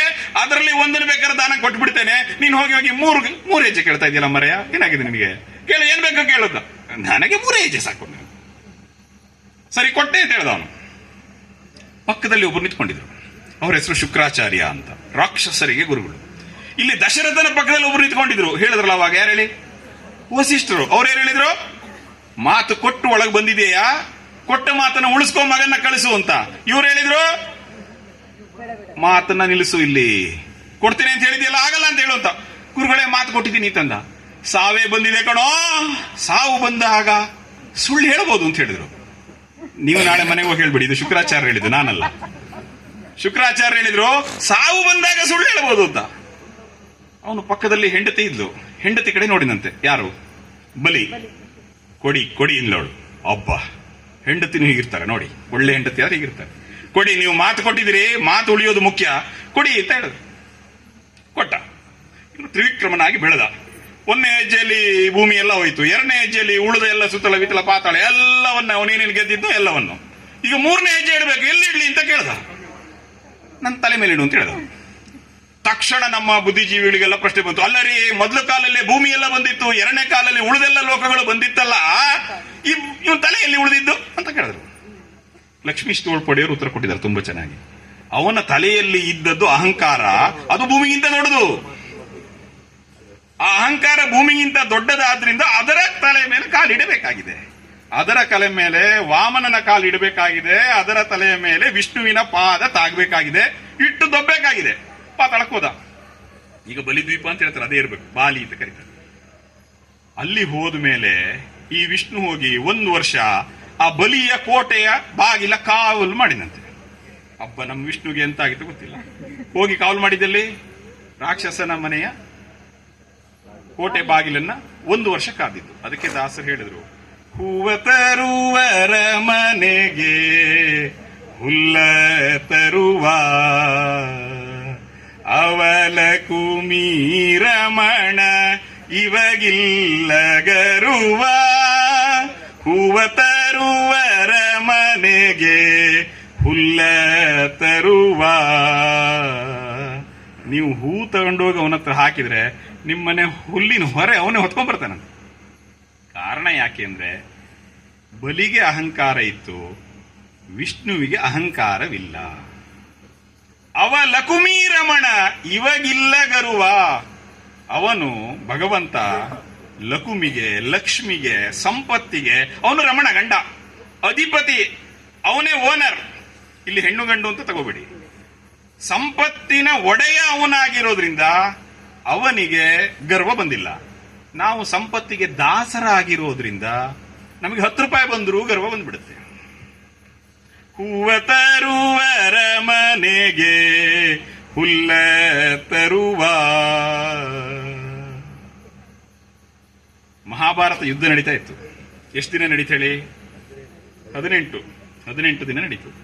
ಈ ಯುದ್ಧ ನಡೀತಾ ಇರಬೇಕಾದ್ರೆ ಬೆಳಗ್ಗೆಯಿಂದ ಸಂಜೆ ತನಕ ಯುದ್ಧ ಪ್ರಾರಂಭ ಆಗ್ಬೇಕಾದ್ರೆ ಶಂಖೋದ್ಘೋಷ ಮಾಡಬೇಕು. ಯುದ್ಧಕ್ಕೆ ನಾನ್ ರೆಡಿ, ನೀನ್ ರೆಡಿನಾ ಅಂತ. ಈ ಕಬಡ್ಡಿ ಆಟ ಆಡ್ದಾಗೆ ಆ ಕಡೆ ಈ ಕಡೆ 2 ಟೀಮಿಗೆ ಒಂದ್ಸಲಿ ಶೇಕ್ ಹ್ಯಾಂಡ್ ಕೊಟ್ಟು ನಿಲ್ಲಿಸಿ ಸಿಟಿ ಹಾಕಿದ್ಮೇಲೆ ರೈಡ್ ಹೋಗ್ಬೇಕು ಅಂತ ಹೇಳ್ತಾರಲ್ಲ, ಆ ರೀತಿ ನಮ್ದು ಯುದ್ಧ. ಬಾಬಾ ಭಾರತದ ಯುದ್ಧದಲ್ಲೂ ಧರ್ಮ ಇದೆ, ಇನ್ನು ಉಳಿದಿದ್ರಲ್ಲಿ ಏನು ಹುಡುಕೋದು? ವ್ಯವಸ್ಥೆ ಇದೆ. ಶಂಖೋದ್ಘೋಷ ಆದ್ಮೇಲೆ ಯುದ್ಧ ಪ್ರಾರಂಭ. ಸಂಜೆ ತನಕ ಹೋರಾಡಿ ಮತ್ತೆ ಶಂಖೋದ್ಘೋಷ ಆದ್ಮೇಲೆ ಯುದ್ಧ ನಿಲ್ಲಿಸಬೇಕು. ಯುದ್ಧ ನಿಲ್ಲಿಸಿದ ಮೇಲೆ ಮೊದಲನೇ ಕೆಲಸ ಏನಂದ್ರೆ, ಅವತ್ತು ಯಾರ್ಯಾರು ತೀರ್ಕೊಂಡಿದ್ದಾರೋ ಅವರಿಗೆಲ್ಲ ಅಂತ್ಯ ಸಂಸ್ಕಾರ ಮಾಡ್ಬೇಕು. ಯಾಕಂದ್ರೆ ಮರುದಿನ ಯುದ್ಧ ಮಾಡ್ಲಿಕ್ಕೆ ಜಾಗ ಬೇಕಲ್ಲ. ಕುರುಕ್ಷೇತ್ರದಲ್ಲಿ ಅಷ್ಟು ಜನ ಸತ್ತು ಬಿದ್ದಿರ್ತಾ ಇದ್ರು. ಆಮೇಲೆ ಅಡಿಗೆ, ನೈವೇದ್ಯ, ಪೂಜೆ ಎಲ್ಲ ಮುಗಿದು, ಊಟ ಮುಗಿದು, ಆಮೇಲೆ ನಾಳೆ ಯುದ್ಧ ಏನು ಮಾಡಬೇಕು ಅಂತ ಹೇಳಿ ಪ್ರಮುಖರೆಲ್ಲ ಕೂತು ಒಂದು ಬೈಠಕ್ ಮಾಡಬೇಕು, ಒಂದು ಚಿಂತನಾ ಸಭೆ ಮಾಡಬೇಕು. ಆ ಸಭೆಯೆಲ್ಲ ಮುಗಿಯೋತಿ ತಡ ಆಗ್ತಿತ್ತು. ದ್ರೋಣಾಚಾರ್ಯ ಏನ್ ಮಾಡಬಹುದು, ಭೀಷ್ಮಾಚಾರ್ಯ ಏನ್ ಮಾಡಬಹುದು, ಎಲ್ಲಾ ಚರ್ಚೆ ಮಾಡಿ ಪಾಂಡವರು ಯೋಚನೆ ಮಾಡಿ ಇವರು ಮಲಗಬೇಕು. ಹೀಗೆಲ್ಲ ಯೋಚನೆ ಮಾಡಿ ತಡರಾತ್ರಿ ಮಲಗಿದಾನೆ. ಅರ್ಜುನನಿಗೆ ನಿದ್ದೆ ಬರ್ತಾ ಇಲ್ಲ. ಉಳಿದವರಲ್ಲಿ ನಿದ್ದೆ ಮಾಡಿದ್ರು. ಈ ಅರ್ಜುನನಿಗೆ ಯಾಕೆ ನಿದ್ದೆ ಬರೋದಿಲ್ಲ ಅಂದ್ರೆ, ಒಂದು ಸಾಮಾನ್ಯ ಕ್ರಿಕೆಟ್ ಮ್ಯಾಚ್ ಇಟ್ಕೊಂಡ್ರೆ ಈ ಸ್ವಲ್ಪ ಚೆನ್ನಾಗಿ ಬೌಲಿಂಗ್ ಮಾಡೋರಿಗೆ, ಚೆನ್ನಾಗಿ ಬ್ಯಾಟಿಂಗ್ ಮಾಡೋರಿಗೆ ಹಿಂದಿನ ದಿನ ನಿದ್ದೆ ಬರೋದಿಲ್ಲ. ಯಾಕಂದ್ರೆ ನಾಳೆ ಹೆಂಗ್ ಹೊಡಿಯೋದು ಅಂತ ಅವರಿಗೆ ತುಂಬಾ ನಿದ್ದೆ ಬರಲ್ಲ ಅವರಿಗೆ. ಇವನಿಗೂ ಅದೇ ಸಮಸ್ಯೆ, ನಾಳೆ ಹೇಗೆ ಯುದ್ಧ ಮಾಡೋದು ಅಂತ. ಹಾಗೆ ನಿದ್ದೆ ಬಂದಿಲ್ಲ. ಶಬ್ದ ಕೇಳ್ತಾ ಇತ್ತಂತೆ. ಇಲ್ಲಿ ಗಮನ ಕೊಡಿ, ಇಲ್ಲೇ ಗಮನ ಕೊಡಿ. ಶಬ್ದ ಕೇಳ್ತಾ ಇತ್ತು. ಯಾರಿಗೆ ಹೇಳಿ? ನಾನು ಮೇಷ್ಟ್ರು ಶಾಲೆಯಲ್ಲಿ. ಅರ್ಜುನನಿಗೆ, ಒಬ್ರು ಪಾಸ್ ಆಗಿದ್ದಾರೆ ಇಲ್ಲಿ. ಅರ್ಜುನನಿಗೆ ನಿದ್ದೆ ಬರ್ತಾ ಇಲ್ಲ. ಏನೋ ಶಬ್ದ ಕೇಳ್ತಾ ಇದೆಯಲ್ಲ ಅಂತ. ಎಲ್ಲಾದ್ರೂ ದುರ್ಯೋಧನ ಕಡೆಯಿಂದ ಯಾರು ಗುಪ್ತಚರರು ಬಂದಿರ್ಬೋದಾ ಅಂತ ಅನುಮಾನ ಆಗಿ ಹೀಗೆ ಪರದೆ ಸರಿಸಿ ಹೀಗೂ ನೋಡಿದ್ರೆ ಅಲ್ಲಿ ಈ ಕೃಷ್ಣ ಇದ್ದ. ಈ ಕೃಷ್ಣ ಯಾರಿದ್ದ? ಕೃಷ್ಣ ಇದ್ದ. ಈ ಕೃಷ್ಣ ಎಂತ ಮಾಡ್ತಾ ಇದ್ದ ಅಂತ ಹೇಳಿದ್ರೆ, ಕುದುರೆಗಳ ಮೈ ತೊಳಿತಾ ಇದ್ದ, ಮಾಲಿಶ್ ಮಾಡ್ತಾ ಇದ್ದ, ಎಣ್ಣೆ ಹಾಕ್ತಾ ಇದ್ದ, ಹುರುಳಿ ಹಾಕ್ತಾ ಇದ್ದ, ಹುಲ್ಲು ಹಾಕ್ತಾ ಇದ್ದ. ಸುಮ್ಮನೆ ನಿಂತ್ಕೊಂಡು ನೋಡಿದಂತೆ ಇವನು ಅರ್ಜುನ. ಏನಾಗಿದೆ ಇವನಿಗೆ? ಇಷ್ಟು ದೊಡ್ಡ ಸೈನ್ಯ ಇದೆ, 7 ಅಕ್ಷೋಹಿಣಿ ಸೈನ್ಯ ನಮ್ದು. ಈ ಕುದುರೆಗೆ ಹುಲ್ಲು ಹಾಕ್ಲಿಕ್ಕೆ, ಮೈ ಉಜ್ಲಿಕ್ಕೆ, ಹುರುಳಿ ಹಾಕ್ಲಿಕ್ಕೆ ಜನ ಇಲ್ಲ ನಮ್ಮ ಹತ್ರ. ಎಂತ ಮಾಡ್ತಿದ್ದೀನಿ ಅಂತ ಕೇಳಿದಂತೆ. ಅದಕ್ಕೆ ಕೃಷ್ಣ ಹೇಳದ, ಜನ ಇರ್ಬೋದು ಪಾಂಡವರ ಕಡೆ, ಬೇರೆಯವ್ರು ಹಾಕಿದ್ರೆ ನಾಳೆ ಕುದುರೆ ನಡೆಸೋದು ನಾನಲ್ಲ ಮರೆ ಅಂತ. ಪಾಂಡವರ ಮನೆಯೊಳಗೆ ಕುದುರೆಗಳ ತೊಳೆದು ದಾಸ ಹೇಳ್ತಾರೆ. ಯಾಕೆ ಅಂದ್ರೆ ಲಕ್ಷ್ಮಿಯ ರಮಣ ಆದ್ರಿಂದ ಅವನಿಗೆ ಅಹಂಕಾರ ಬರಲಿಲ್ಲ. ಅಹಂಕಾರ ಬಂದ್ರೆ ಕತೆ ಮುಗೀತು. ಯುಗಾದಿ ನಮ್ಮ ಅಹಂಕಾರವನ್ನು ಕಳಿಬೋದಾ ಅಂತ ನೋಡಿ. ನಮ್ಮ ಅಹಂಕಾರವನ್ನು ಕಳ್ಕೊಳ್ಬೇಕು ಅಂದ್ರೆ ನಾವು ಶರಣಾಗತರ ಆಗ್ಬೇಕು. ಇವತ್ತು ನಮಸ್ಕಾರ ಮಾಡ್ಲಿಕ್ಕೆ ಕಷ್ಟ ತುಂಬ ಜನಕ್ಕೆ. ಕೆಲವರಿಗೆ ಕಷ್ಟ ಯಾಕಂದ್ರೆ ಹೊಟ್ಟೆ ಅಡ್ಡ ಬರುತ್ತೆ, ಬಗ್ಲಿಕ್ಕೆ ಆಗುದಿಲ್ಲ. ಸೂರ್ಯ ನಮಸ್ಕಾರ ಮಾಡಿದ್ರೆ ಒಳ್ಳೇದು 13 ಅಂತ ಹೇಳ್ತಾರೆ ನಿತ್ಯ. ಮಾಡ್ಲಿಕ್ಕೆ ಆಗುತ್ತೆ ಅಂದ್ರೆ ಇಲ್ಲ ಸರ್, ನಾವು ಕೈ ಎತ್ತಿಯೇ ಸೂರ್ಯ ನಮಸ್ಕಾರ ಮಾಡಿಬಿಡ್ತೇವೆ. ಯಾಕೆ ಮುಂದಕ್ಕೆ ಬಗ್ಗೋದು ಕಷ್ಟ. ಅಪ್ಪ ಅಮ್ಮನಿಗೆ ನಮಸ್ಕಾರ ಮಾಡಿ ಹೋಗ್ಬೇಕು ಪದ್ಧತಿ ಇತ್ತು ಹಿಂದೆ. ಮನೆಯಲ್ಲಿ ಯಾರ್ಯಾರು ಹಿರಿಯರಿದ್ದಾರೆ ಅಜ್ಜ ಅಜ್ಜಿ ಅವ್ರಿಗೆ ನಮಸ್ಕಾರ ಮಾಡಿ ಹೋಗ್ಬೇಕು ಪದ್ಧತಿ ಇತ್ತು. ಈಗಲೂ ಇದೆ. ಎಲ್ಲರೂ ತಿರುಗಾಟಕ್ಕೆ ಹೋಗೋ ಸಮಯ ಬರಬೇಕು, ಇಲ್ಲ ಪರೀಕ್ಷೆ ಎಕ್ಸಾಮ್ ಬರಬೇಕು, ಉಳಿದ ದಿನ ಮರೆತು ಹೋಗ್ತಾ ಇದೆ.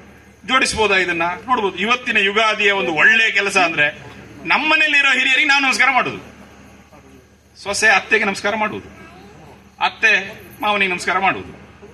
ಅತ್ತೆಗೆ ಸೊಸೆ ನಮಸ್ಕಾರ ಮಾಡಿಬಿಟ್ರೆ ಸುಮಾರು ಮನೆಯಲ್ಲಿ ಜಗಳ ಕಡಿಮೆ ಆಗುತ್ತೆ. ಸಿಟ್ಟಿದ್ರೂ ನಮಸ್ಕಾರ ಮಾಡಿಬಿಡಿ. ಒಂದು ಅತ್ತೆ ಆಗೋರು ನಮಸ್ಕಾರ ಮಾಡಿ. ಇಲ್ಲ ಅಂದ್ರೆ ಸೀರಿಯಲ್ ನೋಡಿದ್ದೇ ಮಾಡ್ಬೇಕಂತ ಅನ್ಸುತ್ತೆ. ನಾನೊಬ್ರು ಮನೆಗೆ ಹೋಗಿದ್ದೆ. ಅವ್ರು ಯಜಮಾನರನ್ನ ಮಾತಾಡ್ಸ್ಬೇಕಾಗಿತ್ತು. ಬೋರ್ ಆಗ್ತಾ ಇಲ್ಲಲ್ಲ, ಯಜಮಾನರನ್ನ ಮಾತಾಡ್ಸ್ಬೇಕಾಗಿತ್ತು. ಮನೆಗೆ ಹೋದೆ. ತುಂಬಾ ಸಂಪ್ರದಾಯಸ್ಥ ಕುಟುಂಬ. ಅವರು ಸೀರೆ, ಅವ್ರ ಮನೇಲಿ ಹುಟ್ಟಿರೋ ವ್ಯವಸ್ಥೆ, ತುಳಸಿ, ಅಲ್ಲಿ ರಂಗೋಲಿ, ತೋರಣ, ಇದೆಲ್ಲ ನೋಡಿದ್ರೆ ಗೊತ್ತಾಗ್ತಿದ್ದು ಸಂಪ್ರದಾಯಸ್ಥರ ಮನೆ ಇದಂತ. ಆದ್ರೆ ಅವ್ರು ಯಜಮಾನರು ಇರಲಿಲ್ಲ. ಎಲ್ಲಿ ತೋಟಕ್ಕೆ ಹೋಗಿದ್ದಾರೆ. ಕುತ್ಕೊಳ್ಳಿ ಬರ್ತಾರೆ ಈಗ ಅಂತ ಹೇಳಿದ್ರು. ಒಂದು ಕಾಫಿ ತಂದು ಕೊಟ್ಟು ನಾನು ಕಾಫಿ ಕುಡಿತಾ ಕುತ್ಕೊಂಡೆ. ಎದುರುಗಡೆ ಟಿವಿ ಇತ್ತು. ನಾನು ಅವ್ರ ಜೊತೆಗೆ ಟಿವಿ ನೋಡ್ತಾ ಕೂತೀನಿ. ಇನ್ನೆಂತ ಕೆಲಸ? ಬುಕ್ಕೆಲ್ಲ ಇಲ್ಲ, ಈಗ ಪೇಪರ್ ತರಿಸೋದಿಲ್ಲ, ಬುಕ್ಕೆಲ್ಲ ಇರೋದಿಲ್ಲ. ಅವರು ಟಿವಿ, ನಾನು ಟಿವಿ ನೋಡ್ತಾ ಇದ್ದೆ. ಟಿವಿ ನೋಡ್ತಾ ಇರ್ಬೇಕಾದ್ರೆ ಆ ಟಿವಿಯಲ್ಲಿ ಒಂದು ಸೀರಿಯಲ್, ಆ ಸೀರಿಯಲ್ ಹೆಸರು ಗೊತ್ತಿಲ್ಲ ನಂಗೆ ಈಗ. ಆ ಸೀರಿಯಲ್ ಅಲ್ಲಿ ಗಂಡ ಹೆಂಡತಿ ಇಬ್ರು. ಅದರಲ್ಲಿ ಗಂಡ ವಿದೇಶಕ್ಕೆ ಹೋಗಿದ್ದಾನೆ, ಹೆಂಡತಿ ಮನೇಲಿದ್ದಾಳೆ. ಅವಳಿಗೊಬ್ಬ ಮೈದನ ಇದ್ದಾನೆ. ಆ ಮೈದನ ಮತ್ತು ಹೆಂಡತಿಯ ನಡುವೆ ಏನಾಗುತ್ತೆ ನಿಮ್ಗೆ ಗೊತ್ತಾಯ್ತಲ್ಲ, ನಡೀತಾ ಇದೆ. ಈ ಸಂಪ್ರದಾಯಸ್ಥ ಕುಟುಂಬದ ಅತ್ತೆ ಸೊಸೆ ಇಬ್ರು ಚೆನ್ನಾಗಿದ್ದವರು. ಅವ್ರು ಮಾತಾಡ್ಕೊಂಡ್ರು ನಿನ್ನೆದಿರಿಗೆ. ಆ ಗಡ್ಡ ಹೆಂಡತಿ ಜೋಡಿಗಿತ್ತ ಮೈದನ ಅತ್ತಿಗೆ ಜೋಡಿನೇ ನೋಡಕ್ ಚೆನ್ನಾಗಿದೆ ಅಲ್ವೇನೆ, ಮ್ಯಾಚ್ ಆಗತ್ತೆ ಅಂದ್ರು. ಭಾರತದಲ್ಲಿ ಯಾವುದನ್ನ ಕಲ್ಪಿಸಿಕೊಳ್ಳುವುದು ಮಹಾ ಅಪರಾಧವೋ, ಘೋರ ಅಪರಾಧವೋ, ನಿಂದನೀಯವೋ, ತುಚ್ಛವೋ, ಸಂಸ್ಕಾರ ಇರುವ ಮನೆ ಇಬ್ಬರು ಮಾತಾಡ್ಕೊಂಡಿದ್ದು ಆ ಸೀರಿಯಲ್ ನೋಡ್ತಾ ಈ ಮೈದನ ಅತ್ತಿಗೆ ಜೋಡಿನೇ ಚೆನ್ನಾಗಿದೆ ಅಂತ. ಇದು ಹೇಗೆ ಬಂತು ಸ್ವಾಮಿ ನಿಮಗೆ? ಹೇಗೆ ಬಂತು? ಎಲ್ಲಿಂದ ಬಂತಿದ್ದು? 10 ವರ್ಷದ ಕೆಳಗೆ ನಮ್ಮ ವಯಸ್ಸಿನ ಅಪ್ಪ ಅಮ್ಮಂದು ಎಲ್ಲರೂ ನೋಡಿ ಏನಾರು ಮ್ಯಾಚಿಂಗ್ ಇದೆಯಂದ್ರೆ, ಅಪ್ಪಂಗ ಅಮ್ಮಂಗ ಮ್ಯಾಚ್ ಇದೆಯಾ? ನಮ್ಮ ಅಜ್ಜ ಅಜ್ಜಿ ಇದ್ರು. ನಮ್ಮ ಅಜ್ಜ ಕುಳ್ಳ ಬೆಳ್ಳಗಿದ್ರು, ನಮ್ಮ ಅಜ್ಜಿ ಕಪ್ಪು ಮುಂಬಲ್ಲಿತ್ತು, ಈ ಹತ್ರ ಇದ್ರು. 6 ಜನ ಮಕ್ಕಳು ಎಲ್ಲ ಒಳ್ಳೆಯವರಾಗಿದ್ದಾರೆ. ನಮ್ಮ ಅಪ್ಪ ಅಮ್ಮನ ತೋರಿಸ್ತೇನೆ. ನಮ್ಮ ಅಪ್ಪ ಫುಲ್ ಕಪ್ಪು, ನಮ್ಮಮ್ಮ ಫುಲ್ ಬಿಳಿ, ತುಂಬಾ ಅನ್ಯೋನ್ಯವಾಗಿದೆ 3 ಮಕ್ಕಳು. ಈಗ ಎಲ್ಲ ಮ್ಯಾಚ್ ಮಾಡಿ ಮದುವೆ ಮಾಡ್ಲಿಕ್ಕೆ ನೋಡ್ತೇವೆ. Height, weight, colour, degree. 1 ತಿಂಗಳೊಳಗೆ ವಾಪಸ್ ಬಂದವ್ರದ್ದೆಲ್ಲ ಪಟ್ಟಿದೆ ನಾನು. 1 ತಿಂಗಳೊಳಗೆ ಈ ರಾಮ ಕಾಡಿಗೆ ಹೋಗೋ ಪ್ರಸಂಗ ಬಂತು. ಹಿಂದಿನ ದಿನ ಕರೆದಿದ್ರು, ಪಟ್ಟಾಭಿಷೇಕ ಯುವರಾಜ ನಿನಗೆ ಅಂತ ಹೇಳಿದ್ರು. ಒಂದ್ ಸ್ವಲ್ಪ ಹೊತ್ತು ಬಿಟ್ಟು 2-3 ಸಲ ಕರೆದಾದ ನಂತರ ಇನ್ನೊಂದ್ಸಲಿ ಕರೆದು ನೋಡಿದ್ರೆ ಅಪ್ಪ ಮೂರ್ಛೆ ಬಿದ್ವೇನೆ ಮರುದಿನ. ಏನಂತ ಕೇಳಿದ್ರೆ ಅಮ್ಮ ಹೇಳಿದ್ರು, ಅಪ್ಪ ಮೂರ್ಛೆ ಬೀಳ್ತಾ ಇದ್ದಾರೆ, ಅವ್ರು 2 ವರ ಕೊಟ್ಟಿದ್ರು, ಅದು ನೆನಪು ಮಾಡಿದ ಅಷ್ಟೇ ಅಂತ ಹೇಳಿದ್ರು. ನಿಜಕ್ಕೂ ನೋಡಿದ್ರೆ ರಾಮನ ಪಿತೃವಾಕ್ಯ ಪರಿಪಾಲಕ ಅಲ್ಲ, ಮಾತೃವಾಕ್ಯ ಪರಿಪಾಲಕ ಅಂತ ಹೇಳ್ಬೇಕು. ಯಾಕಂದ್ರೆ ಅಪ್ಪ ದಶರಥ ಕಾಡಿಗೆ ಹೋಗಂತ ಹೇಳಲೇ ಇಲ್ಲ. ಕೈಕೇಯಿ ಹೇಳಿದ್ದು 2 ವರ ಕೇಳಿದ್ದೆ ಅಷ್ಟೇ. ಏನು ಅಮ್ಮ ವರ ಅಂದ್ರೆ ಭರತ ರಾಜ ಆಗ್ಬೇಕು, ನೀನ್ 14 ವರ್ಷ ಅಷ್ಟೇನಾ ಅಂತ ಹೇಳಿದ ಅವನು. ಹೋಗ್ತೀನಿ ನಾನು. ಹೊರಟ ಒಂದು ಸೀತೆ ಇದ್ದಂತ ಅರಮನೆಗೆ ಬಂದಂತೆ. ಹೊರಗಡೆ ನಿಂತವರೆಲ್ಲ ವಾದ್ಯ ಇನ್ನೊಂದು ಊದೋರು ಎಲ್ಲ ಬಹುಪರ ಕೇಳೋರೆಲ್ಲ ಬಹುಪರ ಕೇಳಿದ್ರು. ಯಾರಿಗೆ ಗೊತ್ತಾಗಿಲ್ಲ, ರಾಮ ಹಾಗೆ ಇದ್ದ. ಸೀತೆಗೆ ಮಾತ್ರ ಸಣ್ಣ ಡೌಟ್ ಬಂತು. ಹೆಂಡತಿಯರಿಗೆ ಗೊತ್ತಾಗೋದು ಬೇಗ, ಗಂಡಂಗೇನೋ ಸಮಸ್ಯೆ ಆಗಿದ್ದ. ಉಳಿದವರೆಲ್ಲ ಓ ಸರಿ ಇದ್ದಾನೆ ಅಂತ ಅನ್ಕೊಳ್ತಾ ಇದ್ದಾಗ್ಲೂ ಹೆಂಡತಿಯರಿಗೆ ಬೇಕು ಗೊತ್ತಾಗುತ್ತೆ. ಯಾಕೆ? ಏನಿಲ್ಲ, ನಾನು ಕಾಡಿಗೆ ಹೋಗ್ತಾ ಇದ್ದೇನೆ 14 ವರ್ಷ. ಇಲ್ಲಿ ಭರತ ರಾಜ ಆಗ್ತಾನೆ, ನೀನು ಭರತನ ಜೊತೆ ಹೇಗೆ ನಡ್ಕೋಬೇಕು, ಅಪ್ಪಿ ತಪ್ಪಿ ಅವನೆದುರಿಗೆ ರಾಮ ಇದ್ರೆ ಹೀಗೆ ಮಾಡ್ತಾ ಇದ್ದ ಹಾಗೆ ಮಾಡ್ತಾ ಇದ್ದ ಅಂತೆಲ್ಲ ಹೇಳಬಾರ್ದು. ಎಲ್ಲ ಹೇಳ್ದ ರಾಮ. ಎಲ್ಲ ಹೇಳಾದ್ಮೇಲೆ ಸರಿ ಅಂತ ಹೇಳ್ತೀನಿ. ಎಂತ ಸರಿ ಕೇಳಿದ್ರು ಸೀತೆ. ನಾನು ನಿಮ್ಮೊಟ್ಟಿಗೆ ಬರ್ತೇನೆ ಅಂತ. ಓಯ್ ಅಲ್ಲ ರೀ, ಬೆಂಗಳೂರಲ್ಲಿ ಕೆಲಸಕ್ಕಿದ್ದು ಹುಡುಗ ಏನಾದ್ರು ವಾಪಸ್ ಬಂದ್ಬಿಟ್ರೆ ಶೃಂಗೇರಿಗೆ ಹುಡುಗಿ ಬರೋದಿಲ್ಲ, ಲೆಟರ್ ಬರ್ತದೆ ಡೈವರ್ಸ್. ಈ ಹುಡುಗಿ ನೋಡಿದ್ರೆ ಸೀತೆ ಏನು ಈಗಿನ ಕಾಲದ ಹುಡುಗಿಯರು ಯೋಚನೆ ಮಾಡ್ಬೇಕು ಅಥವಾ ಹುಡುಗರು ಯೋಚನೆ ಮಾಡ್ಬೇಕು, ಈ ಹುಡುಗಿ ಸರಿಯೋ ತಪ್ಪೋ ಗೊತ್ತಿಲ್ಲ. ಅಲ್ಲ ನಾನ್ ನಿನ್ ಜೊತೆಗೆ ಬರೋದು, ನೀನು ಬರುವಂಗಿಲ್ಲ, ಅದು ಕಾಡು, ಅಲ್ಲಿ ವನ್ಯ ಮೃಗಗಳಿದೆ, ರಾಕ್ಷಸರಿದ್ದಾರೆ, ಬರ್ಲಿಕ್ಕಾಗಲ್ಲ ನೀಗೆ ಅಂತ ಹೇಳ. ನೋಡಿ, ಭಾರತದಲ್ಲಿ ಹೆಣ್ಮಕ್ಳನ್ನ ಕಡೆಗಣಿಸ್ಬಿಟ್ಟಿದ್ದಾರೆ ಅಂತ ಹೇಳ್ತಾರೆ. ಇಲ್ಲಿ ಸೀತೆ ಪಾತ್ರ ನೋಡಿಬಿಟ್ರೆ ನಿಮ್ಗೆ ಅರ್ಥ ಆಗುತ್ತೆ. ಭಾರತದಲ್ಲಿ ಹೆಣ್ಮಕ್ಳನ್ನ ಕಡೆಗಣಿಸಿ, ಮತ್ತು ಭಾರತದಲ್ಲಿ ಗಂಡು ಮಕ್ಕಳು ಎಲ್ಲ ಕಡೆ ಜಗತ್ತಿನಲ್ಲಿ ಈಗಿದೆ ಗಂಡು ಮಕ್ಕಳು ಹೆಣ್ಮಕ್ಳು ಸಮ ಸಮ ಸಮ ಅಂತ. ಭಾರತದಲ್ಲಿ ಯಾವತ್ತು ಗಂಡು ಮಕ್ಕಳು ಸಮ ಅಲ್ಲ, ನೆನಪಿಟ್ಕೊಳ್ಳಿ, ಯಾವತ್ತೂ ಸಮ ಅಲ್ಲ. ಯಾಕೆ ಅಂದ್ರೆ ಹೆಣ್ಮಕ್ಳು 1 ಹೆಜ್ಜೆ ಮೇಲೆ ಇಲ್ಲಿ. ಮಾತೃದೇವೋ ಭವ ಅಂತ ಮೊದಲು, ಆಮೇಲೆ ಪಿತೃದೇವೋ ಭವ. ಅಪ್ಪ ಅಂದ್ರೆ ಯಾರು ಬೇಜಾರು ಮಾಡ್ಕೋಬೇಡಿ. ಶೃಂಗೇರಿಯ ಗುರುಗಳ ಹತ್ರ ಅವರ ತಂದೆ ಬಂದ್ರೆ ಗುರುಗಳಿಗೆ ಅವ್ರ ತಂದೆ ನಮಸ್ಕಾರ ಮಾಡಬೇಕು. ಗುರುಗಳಿಗೆ ಅವರ ತಂದೆ ನಮಸ್ಕಾರ ಮಾಡಬೇಕು. ತಾಯಿ ಬಂದ್ರೆ ಗುರುಗಳೇ ತಾಯಿಗೆ ನಮಸ್ಕಾರ ಮಾಡ್ತಾರೆ. ಇಲ್ಲಿ ಯಾವುದೋ ವಿದೇಶ ತಗೊಂಬಂದು ಹೆಣ್ಣು ಗಂಡು ಸಮ ಮಾಡಿ ಅಂತ ಹೇಳಿದ್ರೆ ಅಲ್ಲ, ಇಲ್ಲಿ ಹೆಣ್ಣು ಎತ್ತರ, ಇಲ್ಲಿ ಗೌರವ ಸ್ಥಾನ, ಇಲ್ಲಿ ಎತ್ತರದಲ್ಲಿಟ್ಟಿದೆ. ನಾವು ಸೀತಾರಾಮ ಅಂತ ಹೇಳ್ತೀವಿ, ಲಕ್ಷ್ಮೀ ನಾರಾಯಣ ಅಂತ ಹೇಳ್ತೀವಿ. ನಮ್ಮ ಮನೆಗೊಂದು ಮದುವೆ ಪತ್ರಿಕೆ ಕೊಡ್ಬೇಕಾದ್ರೂ ಶ್ರೀಮತಿ ಶ್ರೀ ಇದು ಬರೀತಾರೆ. ಮೊದಲು ನಿಮ್ಮ ಹೆಸರಿಲ್ಲ, ಗಂಡಸರು ಬೇಜಾರು ಮಾಡ್ಕೋಬೇಡಿ. ಯಾಕೆಂದ್ರೆ ಹೆಣ್ಣಿನಲ್ಲಿ ಶಕ್ತಿ ಇದೆ, ಒಳ್ಳೆಯ ಶಕ್ತಿ ಇದೆ, ಒಳ್ಳೆಯ ತಾಕತ್ತಿದೆ. ಆ ಕಾರಣಕ್ಕಾಗಿ ಆ ಗೌರವ, ಆ ಕಾರಣಕ್ಕಾಗಿ ಆ ಎತ್ತರದ ಸ್ಥಾನ. ನೀವು ಒಂದು ಊರಲ್ಲಿ ನೋಡಿ, ತಪ್ಪು ತಿಳ್ಕೊಬೇಡಿ, ಕೆಲವು ಮನೆಗಳಲ್ಲಿ ಅಪ್ಪ ತಿಳ್ಕೊಂಡ್ಬಿಡ್ತಾರೆ, ಅಮ್ಮ ಬದುಕಿದ್ದಾರೆ, ಆ ಮನೆ ಏನು ಹಾಳಾಗಲ್ಲ, ಕಷ್ಟಪಟ್ಟು ಓದಿಸಿ ಆ ಮನೆ ದಡಕತ್ತದ. ಅಮ್ಮ ತೀರ್ಕೊಂಡ್ಬಿಟ್ಟು ಅಪ್ಪ ಬದುಕಿರೋ ಮನೆಗಳಿದೆ. ಅಪವಾದ ಯಾರಿದ್ರೆ ತಪ್ಪು ತಿಳ್ಕೊಬೇಡಿ, ನಿಮ್ಮಲ್ಲಿ ತಾಯಿ ಹೃದಯ ಇದೆ ಅಂತ ಅರ್ಥ. ಅಕಸ್ಮಾತ್ ಅಪ್ಪ ಚೆನ್ನಾಗಿ ನೋಡ್ಕೊಂಡಿದೆ, ನೀವು ನಿಮ್ಮಲ್ಲಿ ತಾಯಿ ಹೃದಯ ಜಾಸ್ತಿ ಇದೆ ಅಂತ. ಆದ್ರೆ ಹೆಚ್ಚು ಮನೆಗಳಲ್ಲಿ ಅಪ್ಪ ಬದುಕಿ ತಾಯಿ ಹೋಗಿದ್ರೆ ಆ ಮನೆ ಹಾಳಾಗಿರುತ್ತೆ. ತಾಯಿಗೆ ವಿಶೇಷ ಶಕ್ತಿ. ಲೋಕ ಹಾಳಾಗಿದೆ, ಗುಟ್ಕ ತಿನ್ನೋರ್ನೆಲ್ಲ ನೋಡಿ, ಕುಡಿಯೋರ್ನೆಲ್ಲ ನೋಡಿ, ಸಿಗರೇಟ್ ಸೇದೋರ್ ನೋಡಿ ಅಂತ ಹೇಳಿದಾಗ ಹೇಳ್ತಾರಲ್ಲ, ಲೋಕ ಹಾಳಾಗಿದೆ. ಇದೇ ಲೋಕದಲ್ಲಿ ಅಷ್ಟೇ ವರ್ಷದ ಹೆಣ್ಮಕ್ಳು ಇದಾರಲ್ಲ, ಇವ್ರು ಯಾಕಷ್ಟು ಹಾಳಾಗ್ಲಿಲ್ಲ, ಇವ್ರು ಯಾಕಷ್ಟು ಗುಟ್ಕ ತಿಂತಿಲ್ಲ, ಇವ್ರು ಯಾಕಷ್ಟು ಸಿಗರೇಟ್ ಸೇರ್ತಿಲ್ಲ, ಈಗ ಯಾಕಷ್ಟು ಕುಡಿತಾ ಇಲ್ಲ, ಇವರು ನಮ್ಮ ಜೊತೆಗೆ ಬದುಕಿದಾರಲ್ಲ ಹೆಣ್ಮಕ್ಳು. ಆ ಕಾರಣಕ್ಕಾಗಿ ಈ ತಾಕತ್ತು ಹೆಣ್ಣಿಗಿದೆ. ಈ ಹೆಣ್ಣು ಈ ಸಮಾಜವನ್ನು ಉಳಿಸುವುದು ಭಾರಿ ದೊಡ್ಡ ಜವಾಬ್ದಾರಿ ಇದೆ ಹೆಣ್ಮಕ್ಳಿಗೆ. ಆದ್ರೆ ಇವತ್ತು ಈ ಹೆಣ್ಮಕ್ಳೇ ತಪ್ಪು ದಾರಿಗೆ ಹೋದರೆ ಭಾರಿ ಕಷ್ಟ, ಭಾರಿ ಕಷ್ಟ. ಸೀತೆ ರಾಮನಿಗೆ ಹೇಳಲು, ಅಲ್ಲ ನಮ್ಮ ಅಪ್ಪ ಮದುವೆ ಮಾಡಿಕೊಟ್ಟಿದ್ದು ಗಂಡಸಿಗೆ ಹೌದೋ ಅಲ್ಲೋ ಅನ್ನೋ ಅರ್ಥದಲ್ಲಿ ಹೇಳಿದ್ಲು. ಓದಿ ಒಂದ್ಸಲಿ ಮೂಲದಲ್ಲಿ. ರಾಮಂಗೆ ಯಾವುದೇ ಗಂಡಸ್ತನದ ಬಗ್ಗೆನೇ ಪ್ರಶ್ನೆ ಬಂದ್ರೆ ಆಯ್ತು ಬರೀತಿ ಹೊರಡು ಅಂತಾನೆ. ಹಿಂಗೆಂತ ಮಾಡೋದು? ಹೆಂಡತಿನೇ ಕೇಳ್ತಿದ್ದಾಳೆ. ನೋಡಿ ಸ್ವಾತಂತ್ರ್ಯ ಯಾವ ಲೆವೆಲ್ಗೆ ಇತ್ತು ಅಂದ್ರೆ ಸೀತೆ ಮಾತ್ರ ಕೇಳಬಹುದಾದ ಪ್ರಶ್ನೆ, ನಮ್ಮ ಅಪ್ಪ ಯಾರಿಗೆ ಮದುವೆ ಮಾಡ್ಕೊಟ್ಟಿದ್ದು ಅಂತ. ಆಯ್ತು ಮಾರಿತಿ ಹೊರಡು ಅಂತ ಹೇಳಿದಂತೆ. ಹೊರಗೆ ಬರ್ತಾ ಇರ್ಬೇಕು, ಲಕ್ಷ್ಮಣ ಇದ್ದ ಅಲ್ಲಿ. ರಾಮ ಹೇಳ್ದ, ನಾನು ಕಾಡಿಗೆ ಹೊಟ್ಟಿದ್ದೆ, ಸೀತೆ ಹೇಳಿದ್ರು ಕೇಳ್ತಾ ಇಲ್ಲ, ಬರ್ತಾ ಇದ್ದಾಳೆ, ನಾವಿಬ್ರು ಕಾಡಿಗೆ ಹೋಗಿ ಬರ್ತೀವಿ ಅಂತ ಹೇಳ್ದ. ಅಣ್ಣ ನಾನು ಬರ್ತೀನಿ ಇಂದ ಅವನು.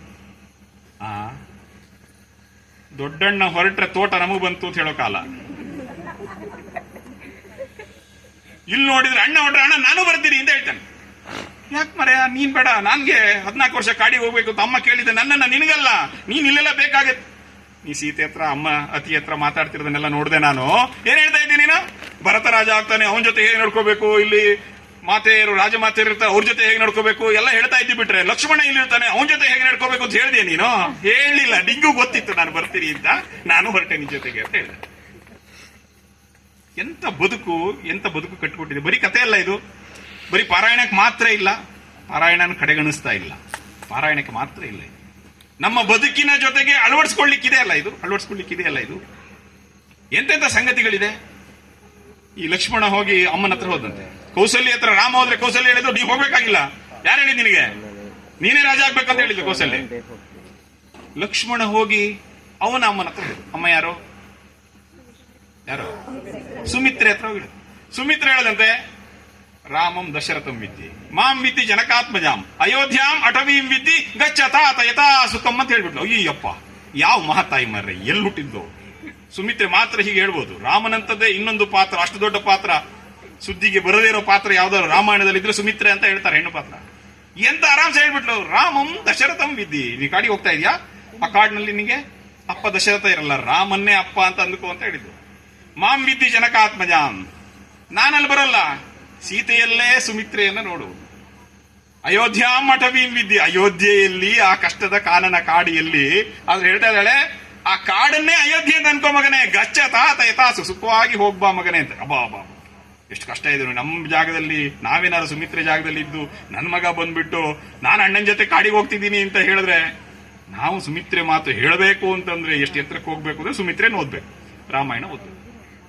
ಮುಂದೆ ಸೀತೆ ಅಪಹರಣ ಎಲ್ಲ ಆಗಿ ಸೀತೆನ ಹೊತ್ಕೊಂಡು ಹೋಗ್ಬಿಟ್ಟ ರಾವಣ. ಇವರೆಲ್ಲ ಹುಡುಕ್ತಾ ಹೋದ್ರು, ನಮ್ ಕರ್ನಾಟಕಕ್ಕೆ ಬಂದ್ರು, ಹಂಪೆ ಹತ್ರ ಬಂದ್ರು. ಸುಗ್ರೀವಾದಿಗಳಿದ್ದ ಜಾಗ, ಅಲ್ಲಿ ಸೀತೆ ಮಹಾಬುದ್ಧಿವಂತೆ ಅಷ್ಟೆಲ್ಲಾ ಸಮಸ್ಯೆ ನಡುವು ಒಂದು ಗಂಟು ಕಟ್ಟಿ ಆಭರಣಗಳನ್ನೆಲ್ಲ ಕೆಳಗೆ ಹಾಕಿದ್ರು. ಅದು ಈ ಹನುಮಂತ ಇತ್ಯಾದಿಯವರೆಲ್ಲರಿಗೆ ಸಿಕ್ಕಿತ್ತು, ಸುಗ್ರೀವನ ಹತ್ರ ಇತ್ತು. ಅದನ್ನ ತಾಂಡೋಗಿ ರಾಮ ಲಕ್ಷ್ಮಣರು ಬಂದಾಗ ಅವರಿಗೆ ತೋರಿಸಿದ್ರೆ, ರಾಮ ನೋಡ್ಲಿಕ್ಕೆ ಹೋದ್ರೆ ರಾಮನ ಕಣ್ಣಲ್ಲಿ ನೀರು. ರಾಮನ್ನ ಬೈತಿರಲ್ಲ ಸರ್ ಲೆಕ್ಚರ್ಗಳೆಲ್ಲ ಶಾಲಾ ಕಾಲೇಜಲ್ಲಿ, ಅವರಿಗೆಲ್ಲ ಕೇಳಿ, ರಾಮ ಕಾಡಿಗೆ ಕಳಿಸ್ಬಿಟ್ಟ ಸೀತೆಯನ್ನ, ಅಗ್ನಿ ಪರೀಕ್ಷೆ ಮಾಡಿಸ್ಬಿಟ್ಟ. ರಾಮನ ಕಣ್ಣೀರು ಗೊತ್ತೇ ನಿಮಗೆ? ರಾಮನಂತೆ ವಿರಹ ಯಾವ್ದಾರು ಮನುಷ್ಯ ಪಟ್ಟಿದಾನೇನ್ರಿ? ಸೀತೆಗಾಗಿ ಅಂತ ವಿರಹ ಪಟ್ಟ ನಾನು. ಅವನ ಎದುರಿಗೆ ಆಭರಣಗಳನ್ನ ತಂದಿಟ್ರೆ ಅವನಿಗೆ ನೋಡಿದ್ರೆ ಗುರುತಿಲಿಕ್ಕೆ ಆಗ್ತಾ ಇಲ್ಲ, ಕಣ್ಣಲ್ಲಿ ನೀರು ಬರ್ತಾ ಇದೆ. ಲಕ್ಷ್ಮಣ ಕೊಟ್ಟಂತೆ ನಂಗೆ ಗೊತ್ತಾಗ್ತಾ ಇಲ್ಲ, ನಿಂಗೆ ಗೊತ್ತಾದ್ರೆ ನೋಡು ಅಂತ. ಈ ಲಕ್ಷ್ಮಣ ಇದನ್ನ ನೋಡಿ ಹೇಳ್ತಾನೆ, ನಾಹಂ ಜಾನಾಮಿ ಕೇಯೂರೆ ನಾಹಂ ಜಾನಾಮಿ ಕುಂಡುಲೆ ನೂಪುರೇ ತುಬಿಜಾನಾಮಿ ನಿತ್ಯಂ ಪಾದಾಭಿವಂದನ ಆತನೆ. ನನಗೆ ಈ ಮೇಲಿನ ಆಭರಣಗಳೆಲ್ಲ ಗೊತ್ತಿಲ್ಲ, ಕರ್ಣದ್ದು ಕೇಯೂರ ಇದ್ಯಾವುದು ನಂಗೆ ಗೊತ್ತಿಲ್ಲ. ಆದ್ರೆ ನಿತ್ಯ ತಾಯಿಗೆ ಸೀತಾಮಾತೆ ನಮಸ್ಕಾರ ಮಾಡ್ತಾ ಇದ್ದಲ್ಲ, ಈ ಕಾಲಂದುಗೆಗಳು ಅದು ಸೀತಾದೇವರು ಅಂತ ಹೇಳಿದಂತೆ. ಅಮ್ಮ ಹೇಳಿದ ಪಾಠ, ಸುಮಿತ್ರೆಯನ್ನ ನೀನು ಕಾಣಬೇಕಾದ್ದು ಸೀತೆಯಲ್ಲಿ ಅಂತ ಹೇಳಿದ ಪಾಠ ಲಕ್ಷ್ಮಣನಿಗೆ ಮರೆತು ಹೋಗ್ಲಿಲ್ಲ. ಇವತ್ತು ಇಷ್ಟೆಲ್ಲ ಅತ್ಯಾಚಾರಗಳು ಅನಾಚಾರಗಳು ನಮ್ಮ ಸುತ್ತಮುತ್ತಲು ನಡೆಯುತ್ತಲ್ಲ, ನಾವು ನಮ್ಮ ಮನೆಯಲ್ಲಿ ಸುಮಿತ್ರೆ ಹೇಳಿದ ಪಾಠವನ್ನ ನಮ್ಮ ಗಂಡು ಮಗುಗೆ ಹೇಳದೇ ಇರೋದೇ ಕಾರಣ ಅಲ್ವೇ? ಇವತ್ತಿನ ಯುಗಾದಿ ಈ ರೀತಿಯ ಯಾವ ಯಾವ ಸಂಗತಿಗಳು ನಮ್ಮ ಮನೆಯಿಂದ ದೂರ ಆಗಿದೆಯೋ ಆ ಎಲ್ಲ ಸಂಗತಿಗಳನ್ನ ಮರಳಿ ತಂದು ಕೊಡೋದು ಬಿಡ್ವೆ? ಆ ಭಾವ ಜಾಗೃತಿಗಾಗಿ ಇವತ್ತಿನ ಯುಗಾದಿಯನ್ನ ಸ್ಮರಿಸೋಣ. ಆ ರೀತಿಯ ರಾಮಾಯಣ, ಆ ರೀತಿಯ ಮಹಾಭಾರತ, ಆ ರೀತಿಯ ಭಾಗವತ ಅದು ಇವತ್ತು ನಮ್ಮ ಮನೇಲಿ ಇಲ್ಲ. ಇವತ್ತು ಟ್ವಿಂಕಲ್ ಟ್ವಿಂಕಲ್ ಲಿಟ್ಲ್ ಸ್ಟಾರ್, ಬೆಂಗಳೂರಿಂದ ಬಂದವರು ಮಮ್ಮಿ ಅಂತ ಹೇಳಿದ್ದು, ಅವ್ರ ಮಮ್ಮಿ ಅಂತ ಹೇಳ್ದ ಮಮ್ ಅಂತ ಹೇಳ್ತಾರೆ. ಡ್ಯಾಡಿ ಅಂತ ಹೇಳಂಗಿಲ್ಲ, ಡೆಡ್ ಅಂದ್ರೆ ಸಾವು. ಮಮ್ಮಿ ಅಂದ್ರು ಸತ್ಯಣ ಅಂತ ಅರ್ಥ ಇದೆ. ಏನು ಖುಷಿ, ಮಮ್ಮಿ ಸತ್ಯಣ ಅಂತ ಕರೆದ್ರೆ ಭಾರಿ ಖುಷಿ, ಅಮ್ಮಂದ್ರಿಗೆ ಭಾರಿ ಖುಷಿ. ನೋಡಿ, ಯೋಚನೆ ಮಾಡಿ, ದನದ ಕರು ಅಂಬಾ ಅಂತ ಕರೆಯುತ್ತಂತೆ, ಜಗದಂಬಾ ಅಂತ ದೇವರಿಗೆ ಕರಿತೀವಿ, ಅಮ್ಮ ಅಂತ ಮಾತು ಸಂಸ್ಕೃತ ಪದ. ಒಂದು ದನದ ಕರುವಿಗೆ ತನ್ನ ಅಮ್ಮನನ್ನ ಸಂಸ್ಕೃತ ಭಾಷೆಯಲ್ಲಿ ಅಂಬಾ ಅಂತ ಕರಿಬೇಕಂತ ಗೊತ್ತು. ಈ ನಾಡಿನಲ್ಲಿ ಉಪನಿಷತ್ತು ಹುಟ್ಟಿದ, ವೇದ ಹುಟ್ಟಿದ, ಭಗವದ್ಗೀತೆ ಹುಟ್ಟಿದ, ಮಹಾಭಾರತ ರಾಮಾಯಣ ಹುಟ್ಟಿದ ನಾಡಿನ ಮಕ್ಕಳಿಗೆ, ಅಮ್ಮಂದ್ರಿಗೆ ಮಮ್ಮಿ ಅಂತ ಈಜಿಪ್ಟಿನ ಮಮ್ಮಿಯನ್ನ ಕರ್ಸ್ಕೋಬೇಕು ಅಂತ ಅನ್ಸುತ್ತಲ್ಲ. ಯೋಚನೆ ಮಾಡೋದು ಬೇಡವಾ? ನಮ್ಮೆಷ್ಟು ಸಂಬಂಧಗಳಿಲ್ಲ ಇವತ್ತು. ಅಜ್ಜ ಅಜ್ಜಿ ಕರಿತಾ ಇಲ್ಲ, ಅಪ್ಪ ಅಮ್ಮ ಕರಿತಾ ಇಲ್ಲ. ಎಲ್ಲ ಕಡೆ ಅಂಕಲ್ಲು, ಆಂಟಿ, ಕೆಲಸದವರಿಗೂ ಆಂಟಿ, ನೆಂಟರು ಬಂದ್ರು ಆಂಟಿ, ಎಲ್ಲರಿಗೂ ಆಂಟಿ. ಅಯ್ಯೋ ಹುಚ್ಚೆ, ಅವ್ರಿಗೆ 26 ಅಕ್ಷರ ಇರೋದು ABCD, ನಮ್ಮ ಹತ್ರ 50 ಅಕ್ಷರ ಇದೆ ರೀ. ಎಲ್ಲದಕ್ಕೂ ಪದ ಇದೆ, ಅದ್ಕೆ ಇದೆ, ನಾದ್ನಿ ಇದೆ, ಮೈದ್ನ ಇದೆ, ಷಡ್ಕ ಇದೆ, ಭಾವ ಇದೆ. ಎಲ್ಲವನ್ನ ನೀರಲ್ಲೇ ಹೋಮ ಮಾಡಿ ನಮ್ದೆಲ್ಲ ಕಳೆದೋಯ್ತು ಅಂತಂದ್ರೆ ಅವ್ರು ಯಾರು ಒಂದು ರಕ್ಷಣೆ ಮಾಡಲ್ಲ. ಭಾರತೀಯ ಸಂಸ್ಕೃತಿಯನ್ನ, ಹಿಂದೂ ಸಂಸ್ಕೃತಿಯನ್ನ ರಕ್ಷಣೆ ಮಾಡಬೇಕಾದ್ದು ನಮ್ಮ ನಿಮ್ಮೆಲ್ಲರ ಮನೆಗಳ ಆದ್ಯ ಕರ್ತವ್ಯ. ಮನೆಯಲ್ಲೇ ಮಾಡಬೇಕು. ಶಾಲಾ ಕಾಲೇಜ್ ಮಾಡಲ್ಲ ಅಂತ ನಮ್ಗೆಲ್ಲ ಗೊತ್ತಾಗಿದ್ದಲ್ಲ, ಶಾಲಾ ಕಾಲೇಜಲ್ಲಿ ಇದ್ದರೆ ಬೇಜಾರು ಮಾಡ್ತಾರೆ. ಮನೆಯಲ್ಲಿ ಈ ಸಂಸ್ಕೃತಿಯ ರಕ್ಷಣೆಯ ಕಟಿಬದ್ಧತೆ ನಮ್ಮಲ್ಲಿ ಬಂದರೆ ಅದು ಸಮಾಜದಲ್ಲಿ ಉಳಿಯುತ್ತೆ, ಅದು ಜಗತ್ತನ್ನ ಬೆಳಗತ್ತೆ.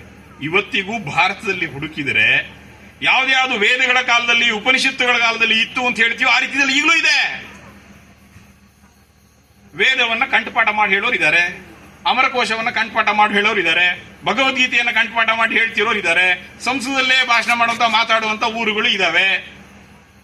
ಯಾವ್ದ್ಯಾವ್ದು ಹಿಂದಿನ ಶ್ರೇಷ್ಠತೆ ಅದೆಲ್ಲ ಈಗಲೂ ಇದೆ. ಆಯುರ್ವೇದ ಔಷಧಿ ಕೊಡುವಂತವ್ರು ಇದ್ದಾರೆ, ನಾಟಿ ವೈದ್ಯರು ಈಗಲೂ ಇದ್ದಾರೆ ಊರಲ್ಲಿ, ಇನ್ನು ಬದುಕಿದ್ದಾರೆ, ಒಬ್ರು ಇಬ್ರು ಬೆರಳೆಣಿಕೆಗೆ ಸಿಕ್ಕಿದ್ದಾರೆ.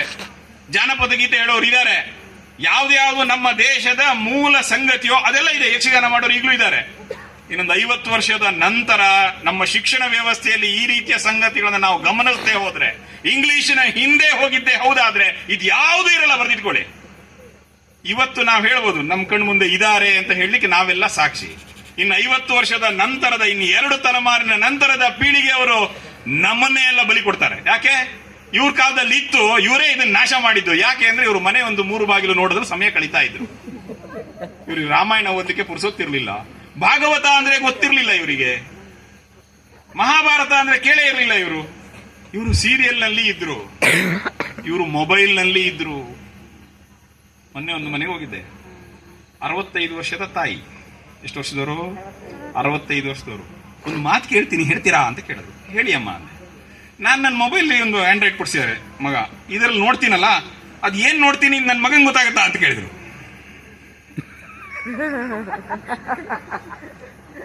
ಅರ್ಥ ಆಯ್ತಲ್ವಾ?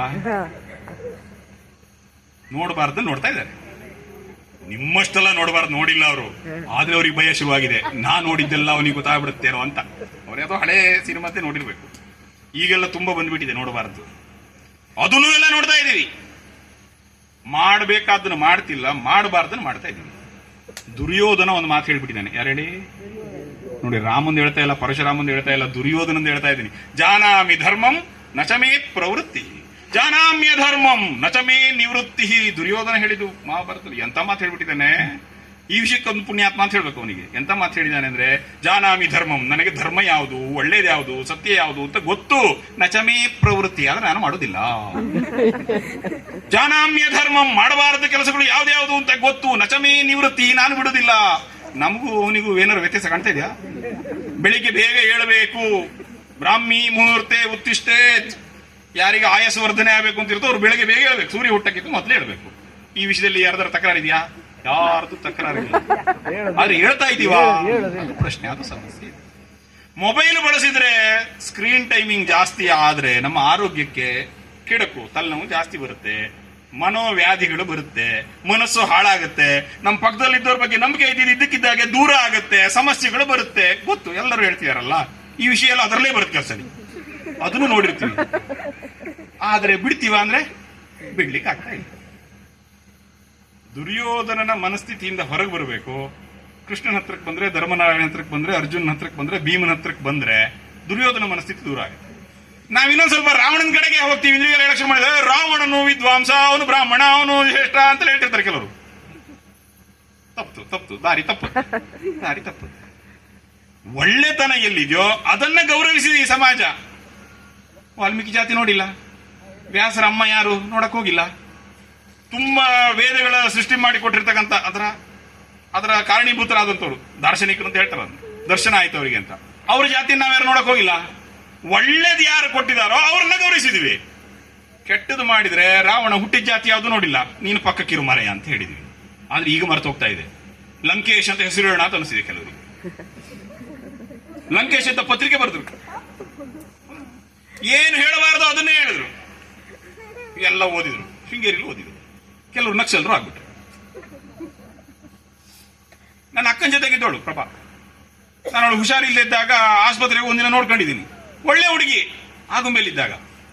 ಶಿವಮೊಗ್ಗ ಹೋದ್ಲು, ತಲೆ ಕೆಟ್ಟು ನಕ್ಸಲ್ ಆಗಿ ಬಂದು ಪೆಟ್ತೀನಿ. ಎಲ್ಲೆಲ್ಲೋ ಇದ್ದಾಳೆ. ಅಪ್ಪ ಅಮ್ಮಂಗ ಓದಾಡ್ತೀಯಾರ ಈಗಲೂ. ಅಲ್ಲಿಗೆ ಹೋದ್ರೆ ಅಪ್ಪ ಅಮ್ಮ ಈಗಲೂ ಹೇಳ್ತಾರೆ, ಮಗಳು ಬರ್ತಿಲ್ಲ ಅಂತ ಹೇಳ್ತಾರೆ. ಕಾರಣ ಎಲ್ಲಿ? ಕಾಲೇಜಲ್ಲಿ ತಲೆ ಕೆಡುತ್ತೆ. ಹೈಸ್ಕೂಲ್ ತನಕ ಒಳ್ಳೆ ಓಕೆ, ಹೈಸ್ಕೂಲ್ ಟೀಚರ್ ಎಲ್ಲ ಆರಾಮ್ಸೆ ಇರ್ಬೋದು. ಕಾಲೇಜವ್ರು ಇದ್ರೆ ನಿಮಗೆ ಜವಾಬ್ದಾರಿ ಜಾಸ್ತಿ. ಯಾಕೆಂದ್ರೆ ತಲೆ ಕೆಡಿಸುವ ಜಾಗ ಅದು. ಶಿವಮೊಗ್ಗದಲ್ಲಿ ಒಂದು ಕಾಲೇಜಿನಲ್ಲಿ, ನಾವಿಲ್ಲಿ ಶೃಂಗೇರಿಯಲ್ಲಿ ಸಂಸ್ಕೃತ ಕಾಲೇಜಲ್ಲಿ ಓದ್ತಾ ಇರ್ಬೇಕಾದ್ರೆ ಅಲ್ಲಿ ಒಂದು ಕಾಲೇಜಲ್ಲಿ ಕಾರ್ಯಕ್ರಮ ಆಯ್ತು. ಇಲ್ಲಿಂದ ಶೃಂಗೇರಿಯಿಂದ ಒಬ್ರು ಹೋಗಿದ್ರಲ್ಲಿ ಮಾತಾಡಿ. ಅಲ್ಲಿ ವೇದಿಕೆ ಮೇಲೆ ಒಂದು ಧ್ಯೇಯವಾಕ್ಯ ಹಾಕ್ತಾರಲ್ಲ, ಈಗ ಈ ರೀತಿ ಒಂದು ಧ್ಯೇಯವಾಕ್ಯ ಹಾಕಿದ್ರು. ಕರ್ನಾಟ ದೇಶದೊಳು ಅಂತ ಒಂದು ಸಾಲಿನ ಹಾಡಿನ ಒಂದು ಸಾಲು. ಎಲ್ಲಿ ಬರುತ್ತೆ ಹೇಳಿ ನೋಡೋಣ. ಧರಣಿ ಮಂಡಲ ಮಧ್ಯದೊಳಗೆ ಬರುತ್ತೆ. ಧರಣಿ ಮಂಡಲ ಮಧ್ಯದೊಳಗೆ ಮೆರೆಯುತಿಹ ಕರ್ನಾಟ ದೇಶದೊಳು, ಅದನ್ನ ಹಾಕಿದ್ರು. ಅಲ್ಲಿ ಭಾಷಣ ಮಾಡ್ತಾ ಶೃಂಗೇರಿಯಿಂದ ಹೋದವರೊಬ್ರು ಹೇಳಿದ್ರು, ನೋಡಿ ಇದು 8ನೇ ಶತಮಾನದ ಹಾಡು, ಕರ್ನಾಟಕ ದೇಶದೊಳು ಓದ್ತಿದೆ ನೋಡಿ. 8ನೇ ಶತಮಾನದಲ್ಲಿ ಕರ್ನಾಟಕ ಒಂದು ದೇಶ ಆಗಿತ್ತು, ಹಾಗಾಗಿ ಭಾರತ ಕರ್ನಾಟಕ ಬೇರೆ ಬೇರೆ ಅಂತ ಹೇಳಿದ್ರು. ಚಳುವಳಿ ನಡೀತು, ಇದೇ ಶೃಂಗೇರಿ ಗಾಂಧಿ ಮೈದಾನದಲ್ಲಿ ನಡೀತು. ಕರ್ನಾಟಕ ವಿಮೋಚನೆ ಎಲ್ಲ ಹೇಳಿದ್ರಿ, ಕರ್ನಾಟಕವನ್ನು ವಿಮೋಚನೆ ಮಾಡಿಬಿಡಕ್ಕೆ ಭಾರತದಿಂದ ಅಂತ. ಇದೇ ನೆಲದಲ್ಲಿ ಹುಟ್ಟಿದ ಕುವೆಂಪು ಹೇಳಿದ್ರು, ಜೈ ಭಾರತ ಜನನೀಯ ತನುಜಾತೆ, ಜಯ ಹೇ ಕರ್ನಾಟಕ ಮಾತೆ ಅಂತ ಹೇಳಿದ್ರು. ಅಮ್ಮ ಮಗಳ ಸಂಬಂಧ ಕಂಡ್ರಿ ಕರ್ನಾಟಕಕ್ಕೂ ಭಾರತಕ್ಕೂ ತಿಳಿದ ಕವಿ ಹೇಳಿದ್ರೆ, ತಿಳಿದೇ ಇದ್ದವರು ಇದೇ ತುಂಗಾ ನದಿ ನೀರೇ ಕುಡಿದವ್ರು ಹೇಳಿದ್ರು ಇದು ದೇಶ ಬೇರೆ ಮಾಡಬೇಕು ಅಂತ. ತಮಿಳುನಾಡಲ್ಲೂ ಕೆಲವರು ಹೇಳ್ತಾರೆ ದೇಶ ಬೇರೆ ಮಾಡಬೇಕು ಅಂತ ಕೆಲವರು ಹೇಳ್ತಾರೆ. ನಮ್ಮ ದೇಶದ ಜೊತೆಗೆ, ಸಂಸ್ಕೃತಿಯ ಜೊತೆಗೆ ತಾಯಿ ಮಗುವಿನ ಸಂಬಂಧ ಇದೆ ಅಂತ ನೆನಪಾದರೆ ಈ ದೇಶ ಉಳಿಯುತ್ತೆ. ಮಾತಾ ಭೂಮಿ ಪುತ್ರೋಹಂ ಪೃಥಿವ್ಯಾಹ, ನಮ್ಮ ಹಿರಿಯರು ಹೇಳಿದ್ರು. ಈ ಭೂಮಿ ಬರೀ ಕಲ್ಲು ಮಣ್ಣು ಅಲ್ಲ, ಈಕೆ ನಮಗೆ ತಾಯಿ ಸ್ವರೂಪ. ಯಾರ್ಯಾರಿಂದ ನಮಗೆ ಉಪಯೋಗ ಸಿಕ್ಕಿದೆಯೋ ಅದನ್ನೆಲ್ಲ ತಾಯಿ ಅಂತ ಗೌರವಿಸಿದವ್ರು ನಾವು. ಎಂತ ಶ್ರೇಷ್ಠ ಸಂಸ್ಕೃತಿ ನಮ್ದು. ಇದನ್ನ ಒಂದು ವಿಜ್ಞಾನದ ನೆಲೆಯಲ್ಲಿ ನೋಡಿ ಇದೊಂದು ಜಡ ವಸ್ತು ಅಂತ ಅಂದ್ಕೊಂಡಿಲ್ಲ ನಾವು. ಯಾವುದಕ್ಕೆ ಸೃಷ್ಟಿಸುವ ಗುಣ ಇದೆಯೋ ಅದನ್ನೆಲ್ಲ ತಾಯಿ ಅಂತ ಅನ್ಕೊಂಡವ್ರು ನಾವು. ನದಿಯ ನೀರನ್ನ ಬಳಸ್ತೀವಿ, ತುಂಗಾ ಮಾತೆ, ಗಂಗಾ ಮಾತೆ ಅಂತ ಹೇಳ್ತೀವಿ. ಗೋವಿನಿಂದ ಹಾಲನ್ನ ಬಳಸ್ಕೊಳ್ತೀವಿ, ಹಾಗಾಗಿ ಗೋಮಾತೆ ಅಂತ ಹೇಳಿದೀವಿ. ಹೀಗೆ ಯಾವ್ದ್ಯಾವ್ದರಿಂದ ನಮಗೆ ಉಪಯೋಗ ಇದೆಯೋ ಅದೆಲ್ಲವನ್ನ ತಾಯಿಯಾಗಿ ಕಂಡಂತ ಶ್ರೇಷ್ಠವಾದ ಸಂಸ್ಕೃತಿ ನಮ್ದು. ಆ ಸಂಸ್ಕೃತಿಯ ಪ್ರವಾಹವನ್ನ ಮುಂದಕ್ಕೆ ಒಯ್ಯಬೇಕಾದ ಜವಾಬ್ದಾರಿ ನಮ್ಗಿಲ್ವೇನು? ಈ ವರ್ಷದ ವಿಶೇಷವನ್ನ ನೆನಪಿಸಿ ನನ್ನ ಮಾತನ್ನು ಮುಕ್ತಾಯ ಮಾಡ್ತೀನಿ. ಹಾಡು ಕೇಳಬೇಕು ಅಂತ ಬಂದವರು ನೀವು, ಬರೀ ಭಾಷಣ ಅಲ್ಲ. ನಮ್ಗೆಲ್ಲರಿಗೂ ಸ್ನಾನ ಮಾಡೋದು ಗೊತ್ತು. ಈ ಸ್ನಾನ ಮಾಡೋದು ಒಂದು ಕೆಲಸ, ಸ್ನಾನ ಮಾಡುವುದು ಒಂದು ಕೆಲಸ. ಹಿಂದೆ ಎಲ್ಲರೂ ನಿತ್ಯ ಸ್ನಾನ ಮಾಡ್ತಾ ಇರಲಿಲ್ಲ. ಆಗ ನಮ್ಮ ಹಿರಿಯರು ಹೇಳಿದ್ರು, ನಿತ್ಯ ಸ್ನಾನ ಮಾಡಬೇಕು. ಸ್ನಾನೇನ ಶುದ್ಧೇನ ನತು ಚಂದನೇನ. ಸೆಂಟ್ ಹಚ್ಕೊಳ್ಳೋದ್ರಿಂದ ಶುದ್ಧ ಆಗಲ್ಲಪ್ಪ, ಸ್ನಾನ ಮಾಡಬೇಕು ಅಂತ ಹೇಳಿದ್ರು. ಈಗಲೂ ಕೆಲವರು ಸೆಂಟ್ ಹಚ್ಕೊಳ್ತಾನೆ ಇದ್ದಾರೆ, ಸ್ನಾನ ಮಾಡೋದು ಬಿಟ್ಬಿಟ್ಟಿದ್ದಾರೆ. ಅಲ್ಲಿ ಅರಬ್ಬಲ್ಲಿ ನೀರಿರಲಿಲ್ಲ, ಹಾಗಾಗಿ ಅವ್ರು ಸೆಂಟ್ ಹಚ್ಕೊಳ್ತಾ ಇದ್ರು. ಅವ್ರು ತಂದು ಸೆಂಟ್ ನಾವು ಹಚ್ಕೊಳ್ತಾ ಇದ್ವಿ. ಯಾಕೆ ಹಚ್ಕೊತಾ ಇದ್ ಗೊತ್ತಿಲ್ಲ. ಸ್ನಾನ ಮಾಡಿದ್ಮೇಲೆ ಯಾಕೆ ಬೇಕಾಗಿ ಸ್ನಾನೇನ ಶುದ್ಧೇನ ನತು ಚಂದನೇನ ಹಿರಿಯರು ಹೇಳಿದ್ರು. ಸರಿ, ನಿತ್ಯ ಸ್ನಾನ ಮಾಡಕ್ ಶುರು ಮಾಡಿದ್ಮೇಲೆ ಹೇಳಿದ್ರು, ಬೆಳಿಗ್ಗೆ ಸ್ನಾನ ಮಾಡೋದು ಒಳ್ಳೇದಪ್ಪ ಅಂತ ಹೇಳಿ.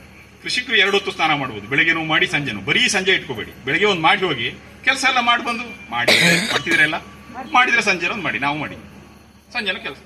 ಆದ್ರೆ ಬೆಳಿಗ್ಗೆ ಸ್ನಾನ ಮಾಡಬೇಕು. ಬೆಳಿಗ್ಗೆ ಸ್ನಾನ ಮಾಡಕ್ ಶುರು ಮಾಡಿದ್ಮೇಲೆ ಹೇಳಿದ್ರಂತೆ, ಸೂರ್ಯ ಹುಟ್ಟಕ್ಕಿಂತ ಮೊದಲು ಸ್ನಾನ ಮಾಡಿ ಸೂರ್ಯ ಹುಟ್ಟುತ್ತಾ ಇದ್ದ ಹಾಗೆ ಅರ್ಘ್ಯ ಕೊಟ್ರೆ ಒಳ್ಳೇದು ಅಂತ ಹೇಳಿದ್ರಂತೆ. ಅದನ್ನು ಶುರು ಮಾಡಿದ್ಮೇಲೆ ಬರೀ ಸುಮ್ಮನೆ ಅಂತ ಸ್ನಾನ ಮಾಡ್ತೀಯಪ್ಪ.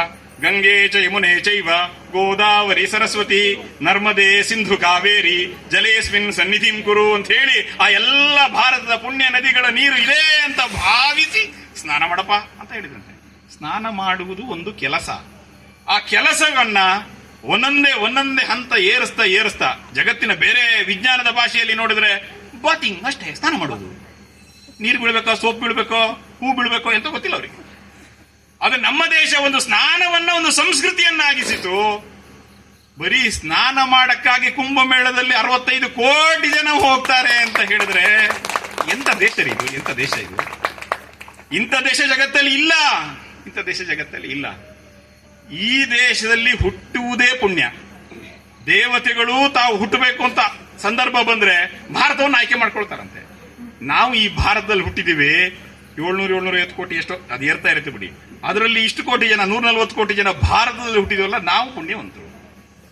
ಈ 140 ಕೋಟಿಯಲ್ಲಿ ಹಿಂದೂಗಳಾಗಿ ಹುಟ್ಟಿದಾರಲ್ಲ, ಅವ್ರು ಇನ್ನೂ ಹೆಚ್ಚು ಪುಣ್ಯವಂತರು. ಅಕಸ್ಮಾತ್ ಯಾರು ಹಿಂದೂಗಳಾಗಿ ಹುಟ್ಟಿಲ್ಲದೆ ಇದ್ದವರು ಇಲ್ಲಿ ಇದ್ದರೆ ನೀವೇನು ಗಡಿಬಿಡಿ ಆಗ್ಬೇಕಾಗಿಲ್ಲ. ನೀವು ಹಿಂದೂ ಆಗ್ಬಿಟ್ರೆ ಆಯ್ತು, ಭಾವದಲ್ಲಿ ಹಿಂದೂ ಆದ್ರೆ ಆಯ್ತು, ಏನು ಟೆನ್ಷನ್ ಇಲ್ಲ. ಅದು ಹಿಂದೂ ಆಗುದು ಹೇಗೆ ಅಂತಂದ್ರೆ ಈ ಭಾರತಕ್ಕೆ ಶರಣಾಗುವುದು. ಇವತ್ತು ಕೆಲವರಿಗೆ ಭಾರತ್ ಮಾತಾ ಕಿ ಜೈ ಅಂತ ಘೋಷಣೆ ಕೂಗಿ ಅಂತ ಹೇಳಿದ್ರೆ ನಮ್ಗೆ ಹೇಳೋಂಗಿಲ್ಲ. ಯಾಕೆ? ನಮ್ಮ ಗ್ರಂಥದಲ್ಲಿ ಹೇಳಿಲ್ಲ ಅಂತ ಹೇಳೋದಿದ್ದಾರೆ. ಈ ನಾಡನ್ನ ತಾಯಿಯಾಗಿ ಸ್ವೀಕಾರ ಮಾಡಿದಾಗ ಮಾತ್ರ ಈ ತಾಯಿಯ ಜೊತೆಗೆ, ಈ ನಾಡಿನ ಜೊತೆಗೆ ನಿಮಗೆ ಸಂಬಂಧ ಬರುತ್ತೆ. ಈ ನಾಡಿನ ಬಗ್ಗೆ ಗೌರವ ಬರುತ್ತೆ. ಈ ನಾಡಿನ ಹಿರಿಕರನ್ನ ಗೌರವಿಸಬೇಕು ಅಂತ ಅನ್ಸುತ್ತೆ. ಆ ಭಾವ ವೃದ್ಧಿ ಆಗ್ಬೇಕು. ಹಾಗಾಗಿ ಯಾರ್ಯಾರು ಹಿಂದೂಗಳಾಗಿ ಹುಟ್ಟಿದೀವೋ, ಹಿಂದುವಿನ ಮನಸ್ಸಿದೆಯೋ ಅವರು ಪುಣ್ಯವಂತರು, ಅವರು ಪುಣ್ಯವಂತರು. ನಾವು ಈ ಜಗತ್ತಿಗೆ ಮಾರ್ಗದರ್ಶನ ಮಾಡಬೇಕಾದ್ರು. ಅದಕ್ಕೆ ಜಗತ್ತಿಗೆ ಹೇಳೋದು ಭಾರತ ಜಗತ್ತಿಗೆ ಗುರು. ಯಾಕೆ ಅಂತ ಕೇಳಿದ್ರೆ, ನಾವು ಅವ್ರ ರೀತಿ ಟೈ ಹಾಕ್ಲಿಕ್ಕಲ್ಲ, ನಾವು ಅವ್ರ ರೀತಿ ಪೆಪ್ಸಿ, ಕೋಕೋ ಕೋಲಾ ಇನ್ನು ಕುಡಿದಿದ್ದು ಹೇಳಲ್ಲ. ಇಲ್ಲಿ ಅದನ್ನೆಲ್ಲ ಕುಡಿಲಿಕ್ಕೆ ಇರೋರಲ್ಲ. ಅಲ್ಲಿನ ಸಂಸ್ಕೃತಿಯನ್ನ, ಅಲ್ಲಿಯ ಡ್ಯಾನ್ಸ್ ಅನ್ನ ಮಾಡ್ಲಿಕ್ಕೆ ಇರೋರಲ್ಲ. ನಾವು ಜಗತ್ತಿಗೆ ನಿಜವಾದ ಸಂಸ್ಕೃತಿಯ ಪರಿಚಯವನ್ನು ಮಾಡ್ಲಿಕ್ಕೆ ಇರುವಂತವರು. ಇವತ್ತಿನ ಯುಗಾದಿಯ ಈ ದಿನ ನಮಗೆಲ್ಲರಿಗೂ ಆ ಪ್ರೇರಣೆಯನ್ನ ಕೊಡ್ಲಿ. ಪರಶುರಾಮ ಕ್ಷೇತ್ರದಲ್ಲಿದ್ದೀವಿ. ದುಷ್ಟ ಸಂಹಾರ ಅವನು ಮಾಡಿದಂತೆ ನಮ್ಮಲ್ಲಿರ್ತಕ್ಕಂಥ ಕೆಟ್ಟದನ್ನ ಆತ ದೂರ ಮಾಡಲಿ. ಶಾರದೆಯ ವಿದ್ಯಾ ಬುದ್ಧಿ ಒಳ್ಳೆತನ ನಮ್ಮೊಳಗೆ ಸೇರ್ಕೊಳ್ಳಿ ಅಂತ ಹೇಳ್ತಾ ಅವಕಾಶಕ್ಕಾಗಿ ವಂದಿಸ್ತಾ ನನ್ನ ಮಾತಿಗೆ ವಿರಾಮ ನೀಡುತ್ತೇನೆ. ನಮಸ್ಕಾರ.